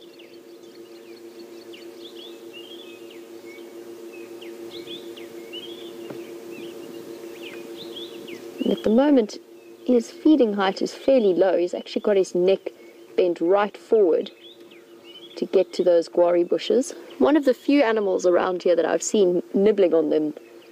I don't think they have very much in the way of nutritional content or good taste, but the elephants and the giraffes seem to enjoy them. What I have started to see is small green leaves coming out in the knob thorns. And very soon those are going to become his staple diet. The giraffe and the elephants are at an advantage over the other animals. They can reach up and get the new pieces of growth that are coming through. Cool thing about the way that he's bending his head forward, that's an unnatural position for a giraffe. So you could imagine, or if you weren't too familiar with giraffe anatomy, you would sort of imagine that they must have really strong muscles running down the back of their neck to hold up that heavy head all the way as high as it reaches. But in reality, all of that work is done by a tendon that is slightly elastic but very, very strong, and that holds that head up in the natural upright position that we usually see giraffe in. So for this male, he actually has to work harder to bend his neck forward like that. He has to contract the thick muscles at the front of his neck.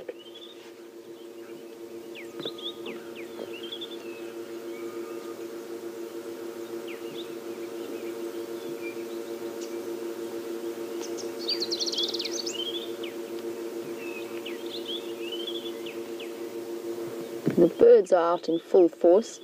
There's a very happy little scrub robin calling off. I've heard grey-headed bushshrike. And I also saw a black-headed oriole fly past. There was a bird feeding party to the left of us, but I think it's moved off now into the guari bushes.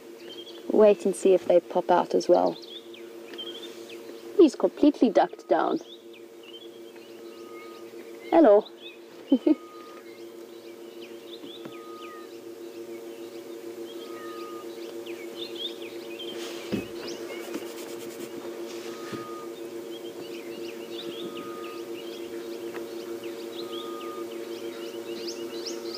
Lots of talk happening amongst the birds as well.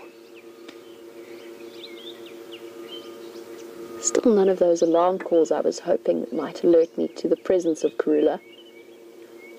That block that she disappeared into is unbelievably thick.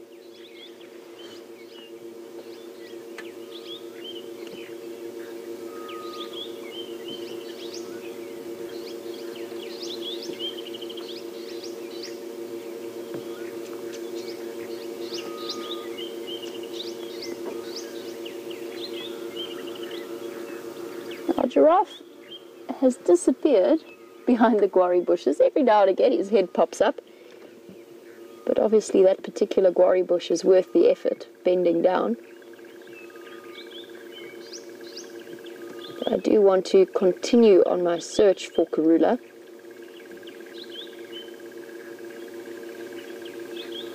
And he's heading off anyway into the block.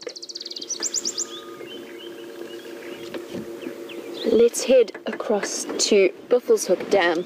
The one thing I have noticed about Karula is that she really doesn't use the roads all that often. I haven't seen her walking along them in the time that I've been here and the times that I've seen her. She's usually cut into the block. Sometimes she even doubles back, although I've triple checked that she hasn't done that this time. So she's either moved north or east. So we're going northeast along the road to Buffelshoek Dam just to see if she might have popped out here.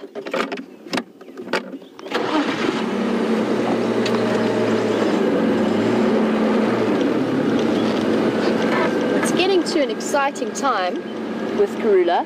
She was seen when I first started working here in the middle of July. She was seen mating with a mystery male up in Buffelshoek, and that puts her now 2 months in. In another month or so she's going to disappear off into a drainage line or somewhere around there and have her cubs, if that mating was successful and she is pregnant. But that would be very exciting news for all of us. And I've heard tell from many of the viewers that she likes to come into Djuma and hide her cubs in the drainage lines around Vuatela camp. So we'll definitely be looking forward to that in the next month or so.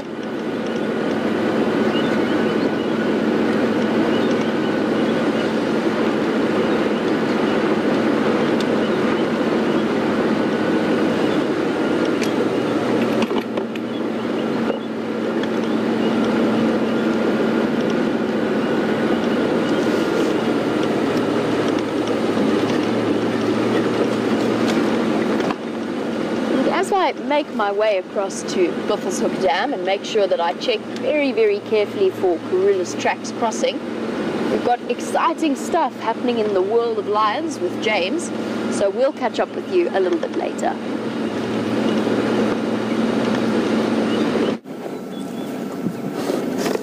Hello everybody, welcome back to Wendy, where we are still with the lions. I have got a little bit closer.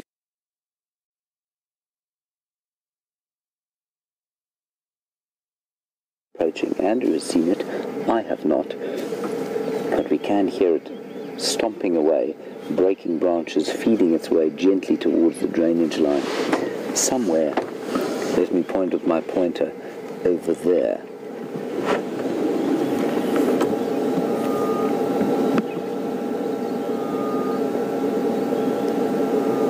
There he is. You got him, Andrew? No. I can just see him moving. Grey shape, big thing with the trunk. You got him? No. Okay, go a little bit to the left of where you are now. Straight out of this green bush in front of us. If you zoom in straight through this green bush directly in front of us, you should get in there. I can't make head or tail of what you're filming there. Anyway, everybody, there is an elephant in there somewhere, and I've just seen him, he's not that far away from us. Just shows you that brilliant colour that grey is. It disappear entirely. I can see him with my eyes, just not the camera. Well, the lions are not doing much, but I think it's going to be worth staying here with them. You got him there? Yeah. There you can see a bit of movement there, everybody. That is an elephant. They're probably about 200 meters from where we're sitting here with these lions. Like I say, I think it's worth staying here just to see what unfolds. I'm not sure what the female's going to do. She seems to have gone to sleep next to this lion, but I don't think she can afford to be counting her chickens just yet. She's going to need to engage him further, and I think that's what we're going to wait here to see. Also, that elephant comes across here. He will not be happy. They do not appreciate lions in the least.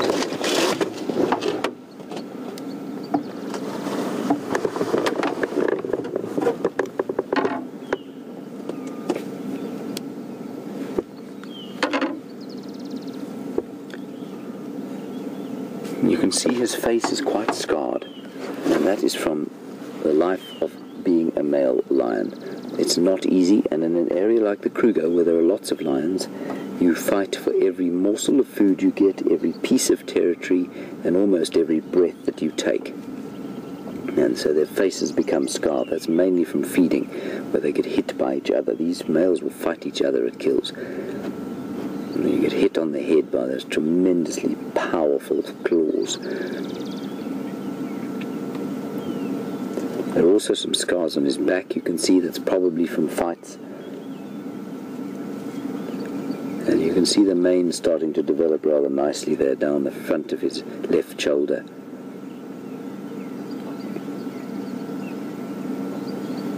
Just gorgeous light, everybody. The atmosphere out here is pristine.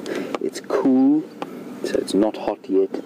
You can see the gorgeous light shining through the brand new leaves of all of the trees around here. Just little sparkling emeralds on all the trees. Hundreds and hundreds of little emeralds shining in the sun. Birds calling in the drainage line. Sunbirds, robins, batises, crombecs. And a lovely fresh smell of the African early morning.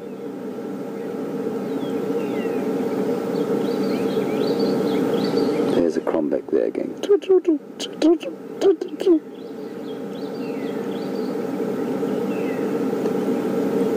The magpie shrike going.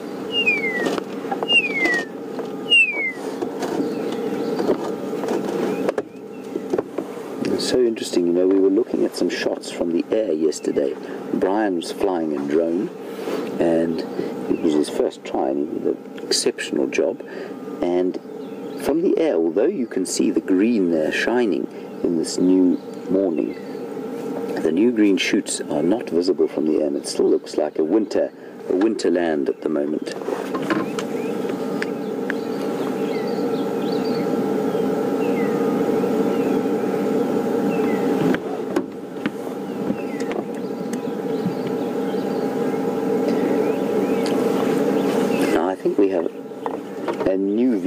Which is excellent news, certainly one we haven't heard from before, we don't think. Yaku, if that is how we pronounce your name, welcome.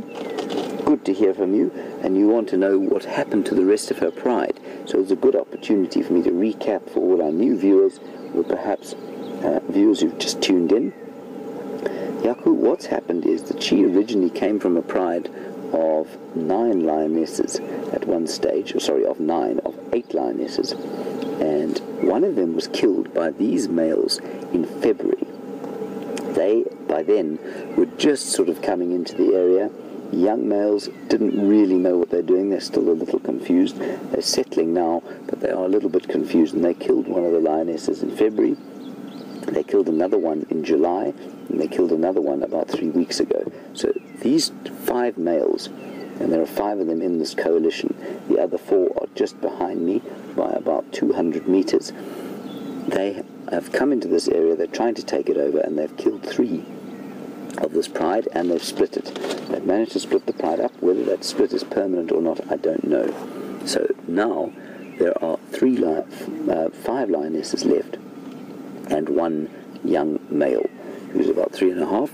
He, I'm almost certain, will not be tolerated by these males. He will be seen as a threat, and I think he'll be seen off very quickly, and I suspect that's why this pride is split up. So that's what's going on with the pride, Yaku. In interesting times. Whether they'll join up again with her, I don't know. She certainly managed to get further towards solidifying a bond with these new males than any of her pride mates have. They've been killed, obviously, or run away. We think she's probably about 4 years old, and I mean, some of our viewers will know the exact ages of all the lionesses in the pride, but she looks to be about 3.5 to 4 years old.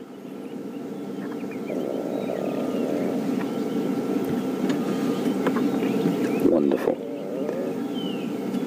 What a privilege to just sit here and enjoy them, even if they aren't doing what lions do best, which of course is absolutely nothing.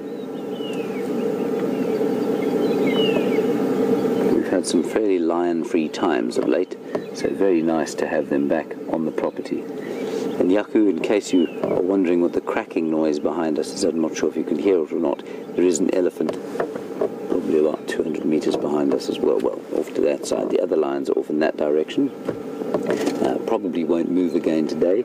I suspect they will lurk precisely where they are until it's a little bit cooler.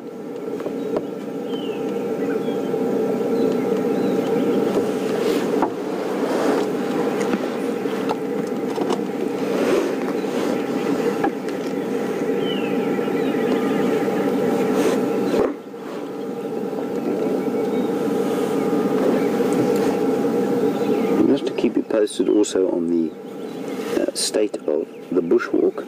The bushwalk is going out today, and we are doing various tests with it, with new equipment, and it isn't, unfortunately, in a state that we can use it today. But it is such an effective way to demonstrate the beauty and magnificence of this wildlife area. Also, sorry to some of you, I believe you were complaining about the fact that there was a beeping noise and it was hurting your ears. I'm sorry it was hurting your ears, and I'm assure you it was hurting mine even more. It is the Game Drive channel, and the Game Drive channel, while it is the crucial part of the drive, can be a little bit invasive, so I do apologize for that. I've turned it off now. I don't think that there's anything else going on of any particular note, and nobody seems to be wanting to come here, so I've switched it off. And the alarming beeping noise that was creating migrainous headaches in a few of you seems to be alleviated for now.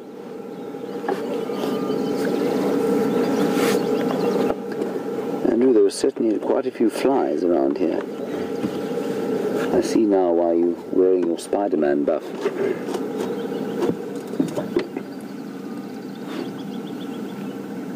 We're also just keeping an eye on that elephant and whether he doesn't come down here or not. It'll be quite fun to watch an interaction, I must say.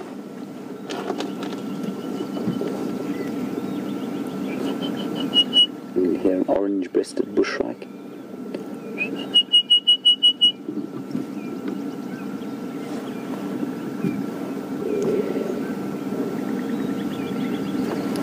So everybody, I think that there may be some further interaction with these lions. There may or may not be, but you can see the scarring on his back there. That's very nice. If you would like me to stay with him, please will you send through a tweet, #SafariLive. I'm more than happy to sit here. If you would like me to go and perhaps search for something else or go and look at the other males, we can try and do that if you like. I suspect that they will be entirely flat cat, as it were, under a bush, enjoying this gorgeous African dawn with us. So send through a tweet and let me know what you want me to do. And please remember, you are free to comment and ask questions at any stage. We could also go and look for this elephant, of course. That might be a nice idea. And then maybe come back here and have a look at the lions.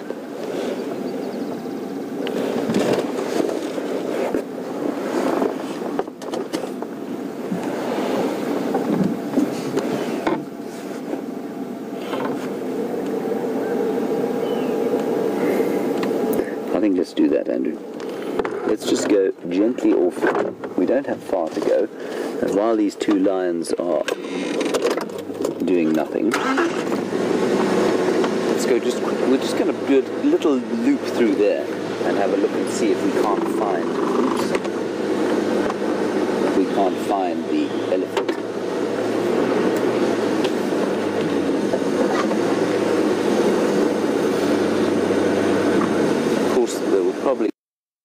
flurry of activity as we leave, but we will keep an eye on them. Yeah, getting this radio earpiece stuck in the steering wheel. Yeah, Wendy's falling apart.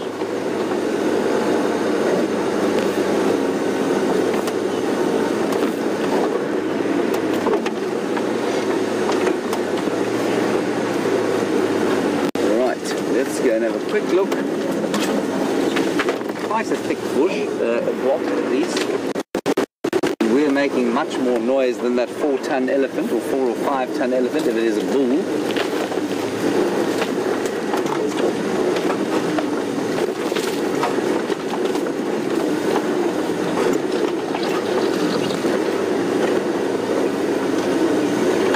Let's watch out here. Watch your heads, everybody. Don't spill your drinks. Andrew, watch out. Be not afraid. Be full of light.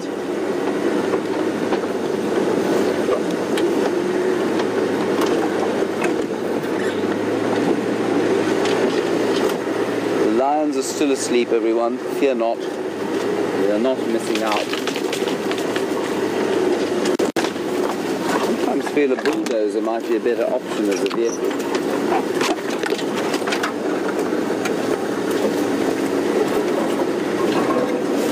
Between the bushes and the aerial on this radio, I may not have my eyes left by the end of this drive.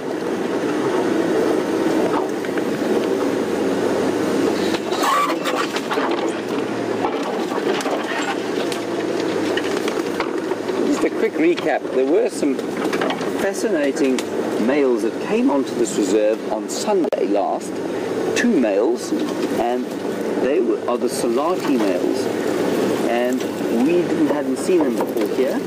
We do know now that they are on Buffels Hook, in the northern parts of Buffels Hook, and they went into the Manuleti, and as the Birminghams have come further south, so they seem to be pushing further south again. And I think they killed a buffalo there last night. So they are fine.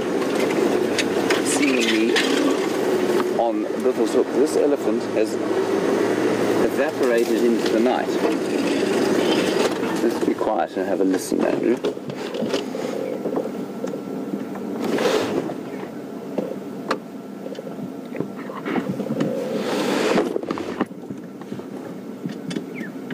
There he is. I can hear him there.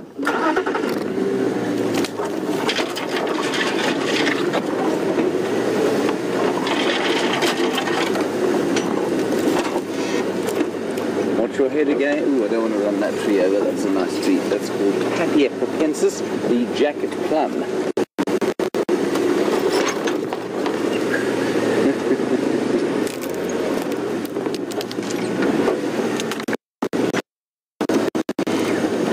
Oh dear. Now we'll continue to try and find out where all the lions are and what they're doing. I'm now in a very stuckish position. Elizabeth in Minneapolis, you want to know where the Styx Pride are. So far as we understand it, they are in the south, around Londolozi and Malamala, where they were last seen with the Matimbas. In fact, I think one of them was actually with the Birminghams a few days ago. But they are well south of where we are now. And that's not their core territory. Their core territory is a little bit north of where they are, so they are definitely trying to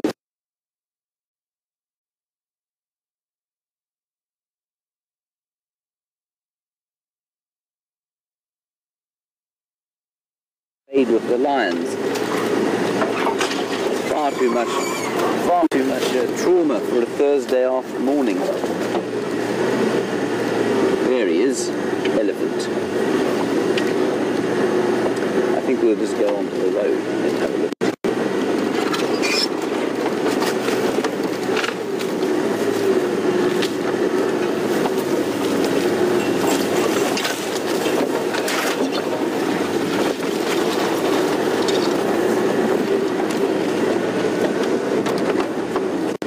Same, Andrew? Yeah. The big grey thing off to the right-hand side there.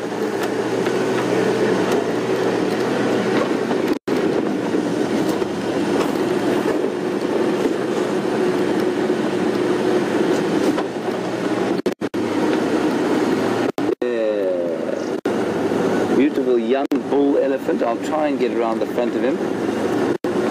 I think he's a little bit nervous because he can smell all the lions. Right, fella, we just want to say hi.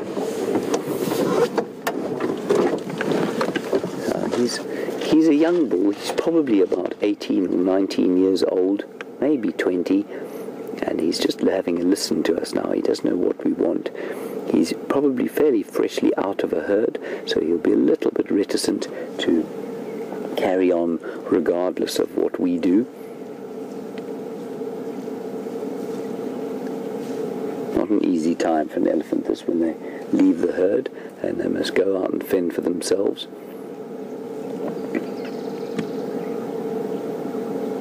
And often they are in the company of other young bulls, but this chap seems to be on his own for now. If I sneak forward, if we won't get a better view. I'm just going to sneak a little bit forward, everybody. I'm not going to chase him into that bush like we did with the lions. I think he's a little bit nervous for that.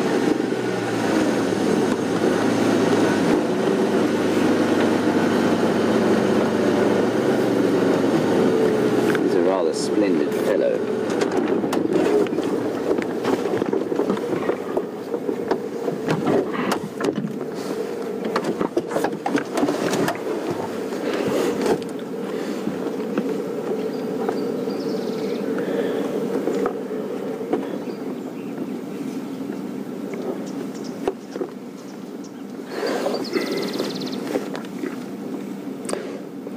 Hello, Charlotte. Your question is an interesting one. I'm laughing because of obviously some of the names that you've put forward, but you want to know not so much about elephants, of course, but about the lions, and continuing the lion sort of theme of the morning. If two prides or two coalitions join up, do they then have a combination name? So would the Birminghams and the Inkahumas become the Birminghumas or the Incan Birmings or something like that? No, that is not what happens. Remember, there are a few things here that are interesting in your question, and I'm not sure if you meant them or not, but you probably did. And they're good topics of discussion. The first thing is that prides do not join up. It's very seldom that they join up unless they come from the same stock, but it's highly unlikely that prides will join up. They have very distinct territories that they will defend aggressively against other prides. Now remember, I say this often, but it's crucial, because of the misconceptions created by, various stories throughout the years. Prides do not include the males. The males are not part of the pride. They are part of a coalition of dominant males which will look after the pride, or look after the territory in which the pride lives. They will have a territory that encompasses more than one pride, normally. Certainly the Birmingham boys will look after more than one pride. And by look after, I do not mean look after in the sense that they defend them. They defend the territory in which the pride lives, and that is as far as their defense goes. Prides, likewise, and also the coalitions, of course, will split up sometimes, and they will not. The Birmingham boys are highly, highly unlikely to join up with any other kind of coalition. In fact, I'd say it's almost impossible that would happen. So, while the question may have been meant tongue-in-cheek, Charlotte, it actually raises some very interesting topics. I'm just going to sneak gently through here and see if we can't get a nice view of this beautiful elephant. But if he walks off into the thick stuff, we'll go back to the lions.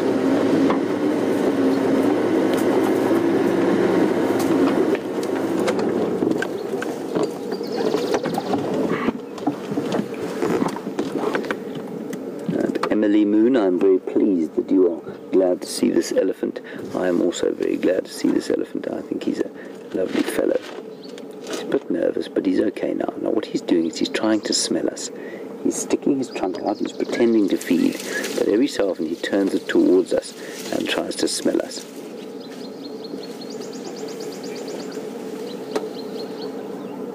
Yeah, he's just a little bit uncomfortable. You can see he's flared his ears there, and that just means that he's trying to look big and strong, which of course he is.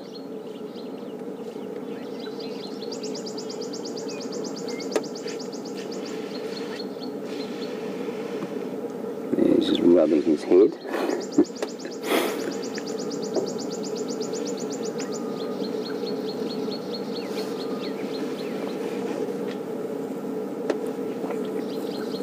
You can see there. He's been rubbing it on a knobthorn. Knobthorn, of course, is full of thorns, and if you have a skin like an elephant, it's an excellent place to start rubbing. Alright, so he's gone off, melting gently down towards the drainage line there, and I think what we'll do is probably let's go and have a quick look at the other 4 lines, see where they are, see what they're doing, and then make a plan from there. Marvellous. What a morning. Hey, Andrew? Wonderful morning.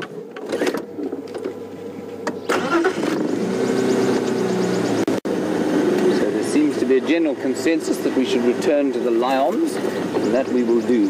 I just want to quickly have a look at the males before we go back and see the young male, shall we say clueless male, and his consort. I'm pretty sure that they will be lying flat on their backs. What lions like to do. That's right there, Bryan. At least Andrew, sorry.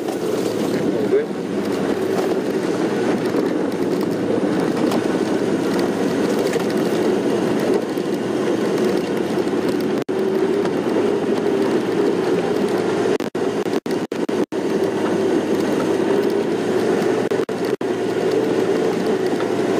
Should be just down the road unless something completely untoward has happened, like they've got up and killed the buffalo or something like that. I think that's unlikely. They're very full-bellied. They've eaten substantially during the night. Well, not during last night, during the day before and the night before that.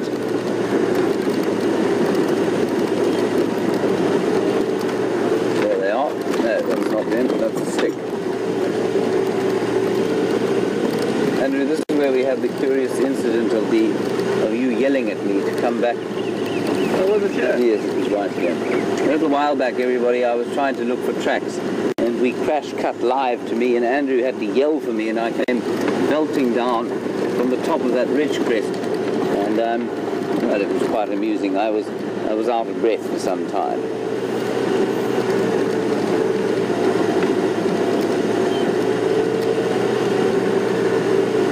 Of being live in the bush, hey Andrew?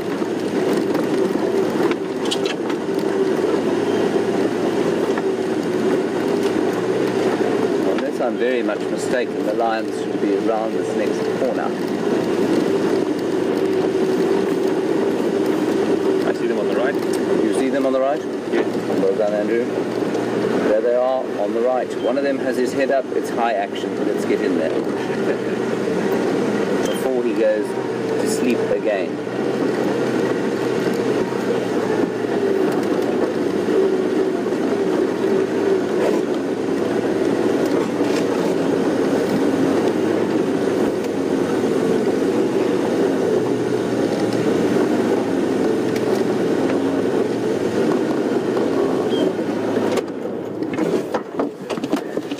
Now, a very interesting question here about these young males. We look onto a young male who's probably about 3.5 years old, or 4 years old, maybe 4.5. And Ramey, you want to know, would young males like this, if they mated, would they have viable sperm? Ramey, I think they would. I think the only reason they don't mate earlier than they do is because of dominance. And so, absolutely, were they to try and mate now, I think they would have viable offspring. It's a question of whether they can do the deed, as it were. And certainly, 2 of them have failed dismally so far. The older one, who's lying away from these chaps, and he does often lie away from them, is a little bit more competent. I think he learnt that last night.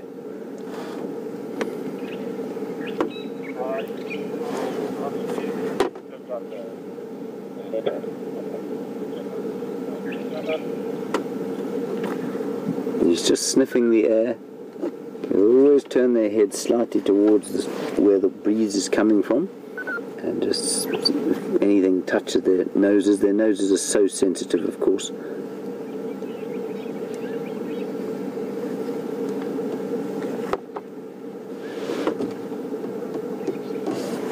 will be a great deal of sleeping going on in this area today. Beautiful lion, look at him. Oh, there we go.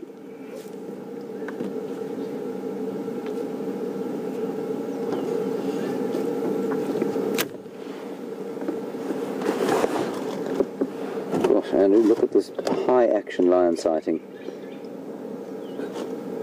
I'm astonished you managed to move the camera fast enough. Well done. Okay, let's go around the corner there. Maryland in California, while we reposition this vehicle, you would like to know whether that clump of hair behind the armpit, which you've seen on these lions a few times,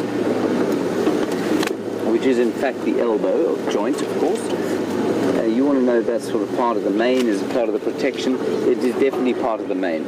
The mane extends down like that and into the area around here and around the shoulders and into that elbow joint. It is, and I'm sure it does form some kind of protective shield when they fight. There is quite a lot of school of thought that reckons that sorry, I was a bit distracted by the fact that I think I might disturb a hornet's nest, which will result in Andrew and I being stung to death on live television. That will be very unpleasant for all concerned.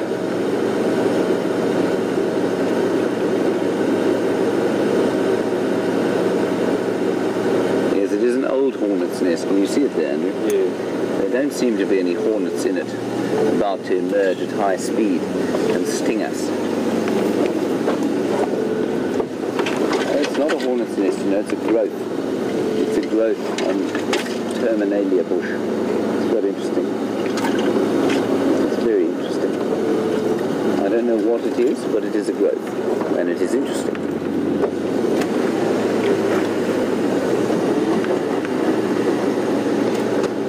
That lion watching us now has a look of boredom on his face, so profound that you would swear he'd just had to learn some sort of economic history. And that's no insult to economic historians who might be watching. I suppose all subjects are interesting to somebody.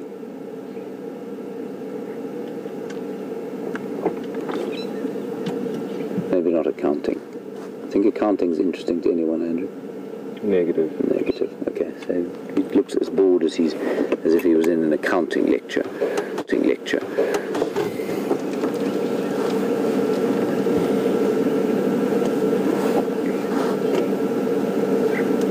You know, I sit here daily while my dear brother sits in the bank in Johannesburg, thankfully helping the economy to some sort of functionality here in South Africa, teetering on the brink as it is, and I thank my lucky stars every single day. It always feels like Saturday.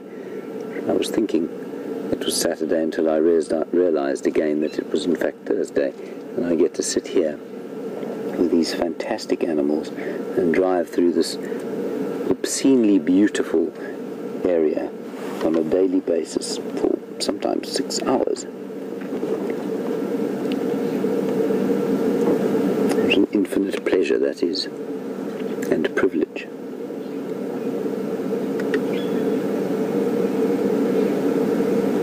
Even if the lions are asleep. Now, Andrew, can we just get on the back end of that mohawk that you can see in front of us there?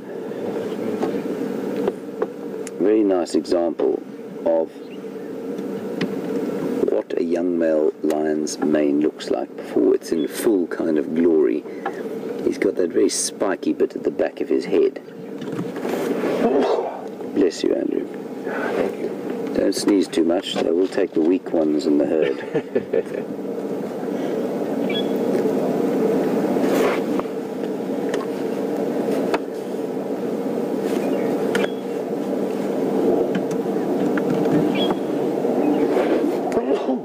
What we're going to do now is head across to Jamie. She's going to give you an update, and I will stay right here with these lions. I will try and stop the flow of Andrew's sneezing, and we'll see you in just a little while. Andrew, shut up.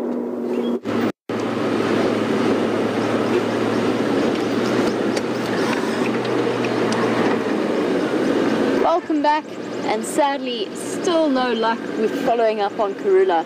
she disappeared into that drainage line somewhere. We looped and looped and looped. I searched everywhere. I do not know where she went. I had a long chat with Tax at Buffelshoek Dam, and he described her as Mfufunyan today, and that she doesn't want to walk on the roads. She wants to be in the drainage lines. So it seems as though they've had an equal amount of difficulty in following up with her.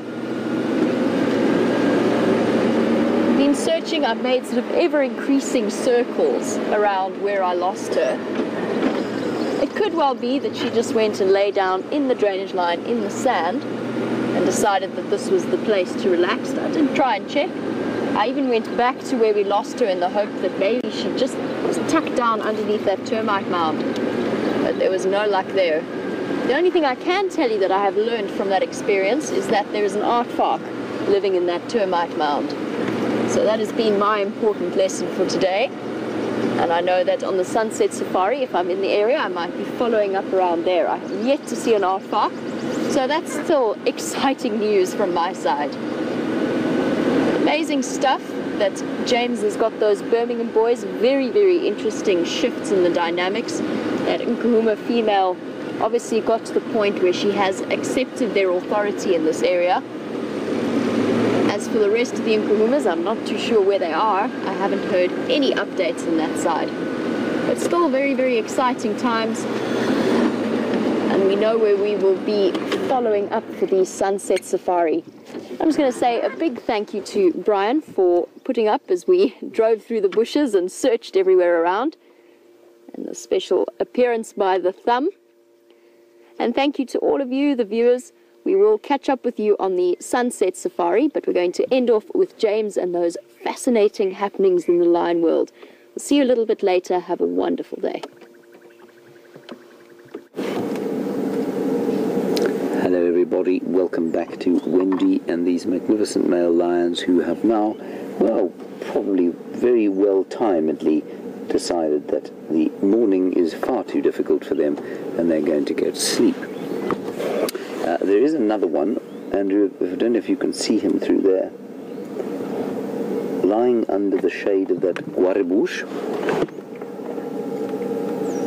I'm pointing there with my aerial. There he is, so that's one. There are three here, and the other one, of course, is having conjugals just off the road down towards the drainage line.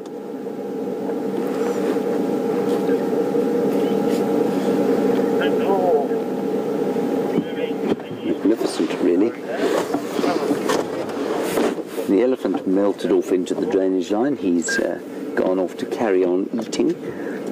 And these lions will sleep here until it gets cooler today. They'll move into the shade, I've no doubt, and we'll come and check what they're doing this afternoon.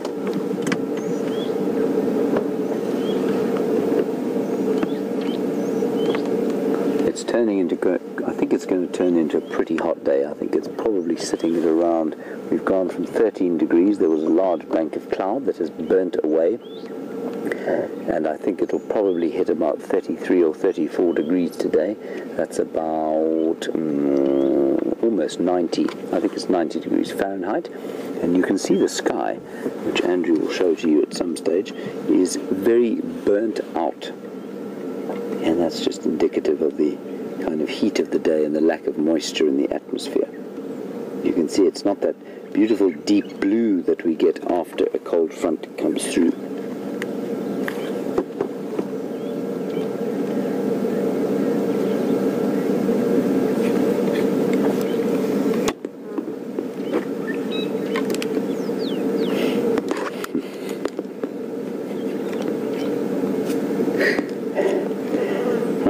In Virginia, you ask a salient question to which I do not know the answer because I don't know these lions that well. Brenda, you want to know if this is the Birmingham boys' first sexual experience. I would say possibly, probably, most likely it is. I mean, certainly by the level of competence that they've shown with that female, it would seem that it is. And the older one seemed to eventually get it right last night. This chap that we saw mating today, I don't know for how long you've been watching, but that chap who was mating today definitely didn't. And she she's now almost toying with him. It's fascinating to watch. She's not... she was throwing herself at all of them until they responded. Now suddenly she's a little bit back offish, and she's just trying to harness them and trying to draw them in all the time. It's an incredible thing to watch. So when he got up and then tried to mount her a second time, she said, no, no, no, no, no, and she cuffed him and she ran off into the bush, and that's where they're lying now. Then she kind of snuggled up to him and snuggled a bit, and they were spooning for a while, and eventually he got irritated, and so she had to back off a bit more. So it's very interesting to watch how the, I don't know if you could call it psychology, but certainly the behavior of what's going on here and trying to interpret it. The interpretations, of course, from a human point of view might be utter nonsense, but I think that's what's going on here. And then, Brenda, you also want to know why it is that a lion and a leopard has a barbed penis. Would seem to be a strange thing. It is. Except apparently what it does is that when he withdraws, it creates a contraction in the uterus, and I think that helps with ovulation. It apparently helps with ovulation. Probably also helps to make sure that the sperm goes to where it needs to go. So I think that's why it's barbed. This fellow's got a slightly damaged eye.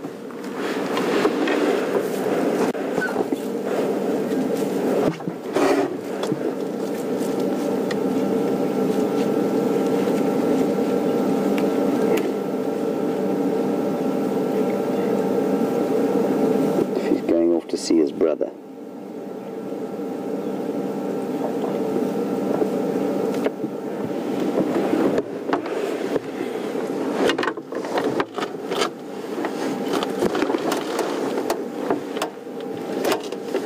So I think let's quickly follow those other two down there. There's another one coming. There's another one coming. Oh, goodness gracious, it's all happening. Don't know what to do. Jennifer in Missouri, very interesting question. Isn't that lovely? That's wonderful. That's just fantastic. Jennifer, you want to know, when they've finished mating, will that lioness... Oh, hello. He is now 2 meters from us. It's going to mark territory now. Keep your heads down, everybody. You do not want to be hit with lion urine.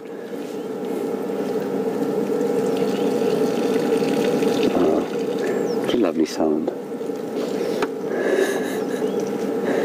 And he's marking a guarri bush, which is unlikely to be browsed by anything. Just amazing. I think let's go and quickly, we'll go and close off the show at those other three. What do you think, Andrew? Yes. And now, while we're doing that, I'll ask Jennifer's question. Jennifer, in broad strokes, you want to know what's going to happen with a female. She's going to introduce them to her pride. Do they think she's dead? Jennifer, I don't know if they think she's dead. She has been away from them for a while, so perhaps they consider her missing, presumed dead. That's quite possible after the conflict that's been going on here. Then secondly, will she bring the pride, take them to the pride? They won't go anywhere with her. I think that she will probably join up with the pride, and in so doing, she may create some kind of try and communicate to them in some way that things are safe and they can come back into the area, but I'm not really sure what will happen on that front. I'm just going to reposition nicely so that we can get a good view of all three of these fellows. Oh gosh. Wendy is not very good at the left turn, I'm afraid.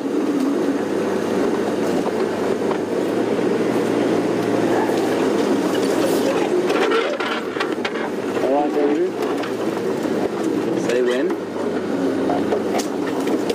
Okay.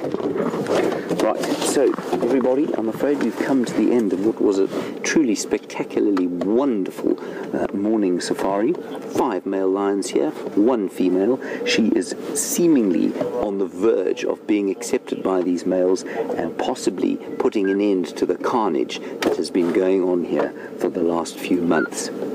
beautiful sighting of Karula. So a big thank you to Jamie and to Bryan for following her, and a big thank you, of course, to Scott for his early tracking exercises.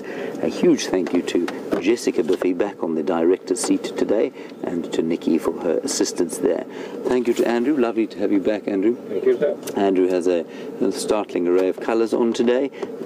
Possibly worth a picture, actually. We might send one onto the Twitterverse later. And of course, enormous thanks to all of you for your questions and comments. So stimulating to hear from you, and thank you very much for the time that you spend watching us. This will probably be my last drive before I go off to the United Kingdom as of Friday. I'm going to watch David Gilmour, magnificent guitarist of Pink Floyd, and to watch the Springboks play rugby in the World Cup of Rugby Union, of course the greatest game in the world.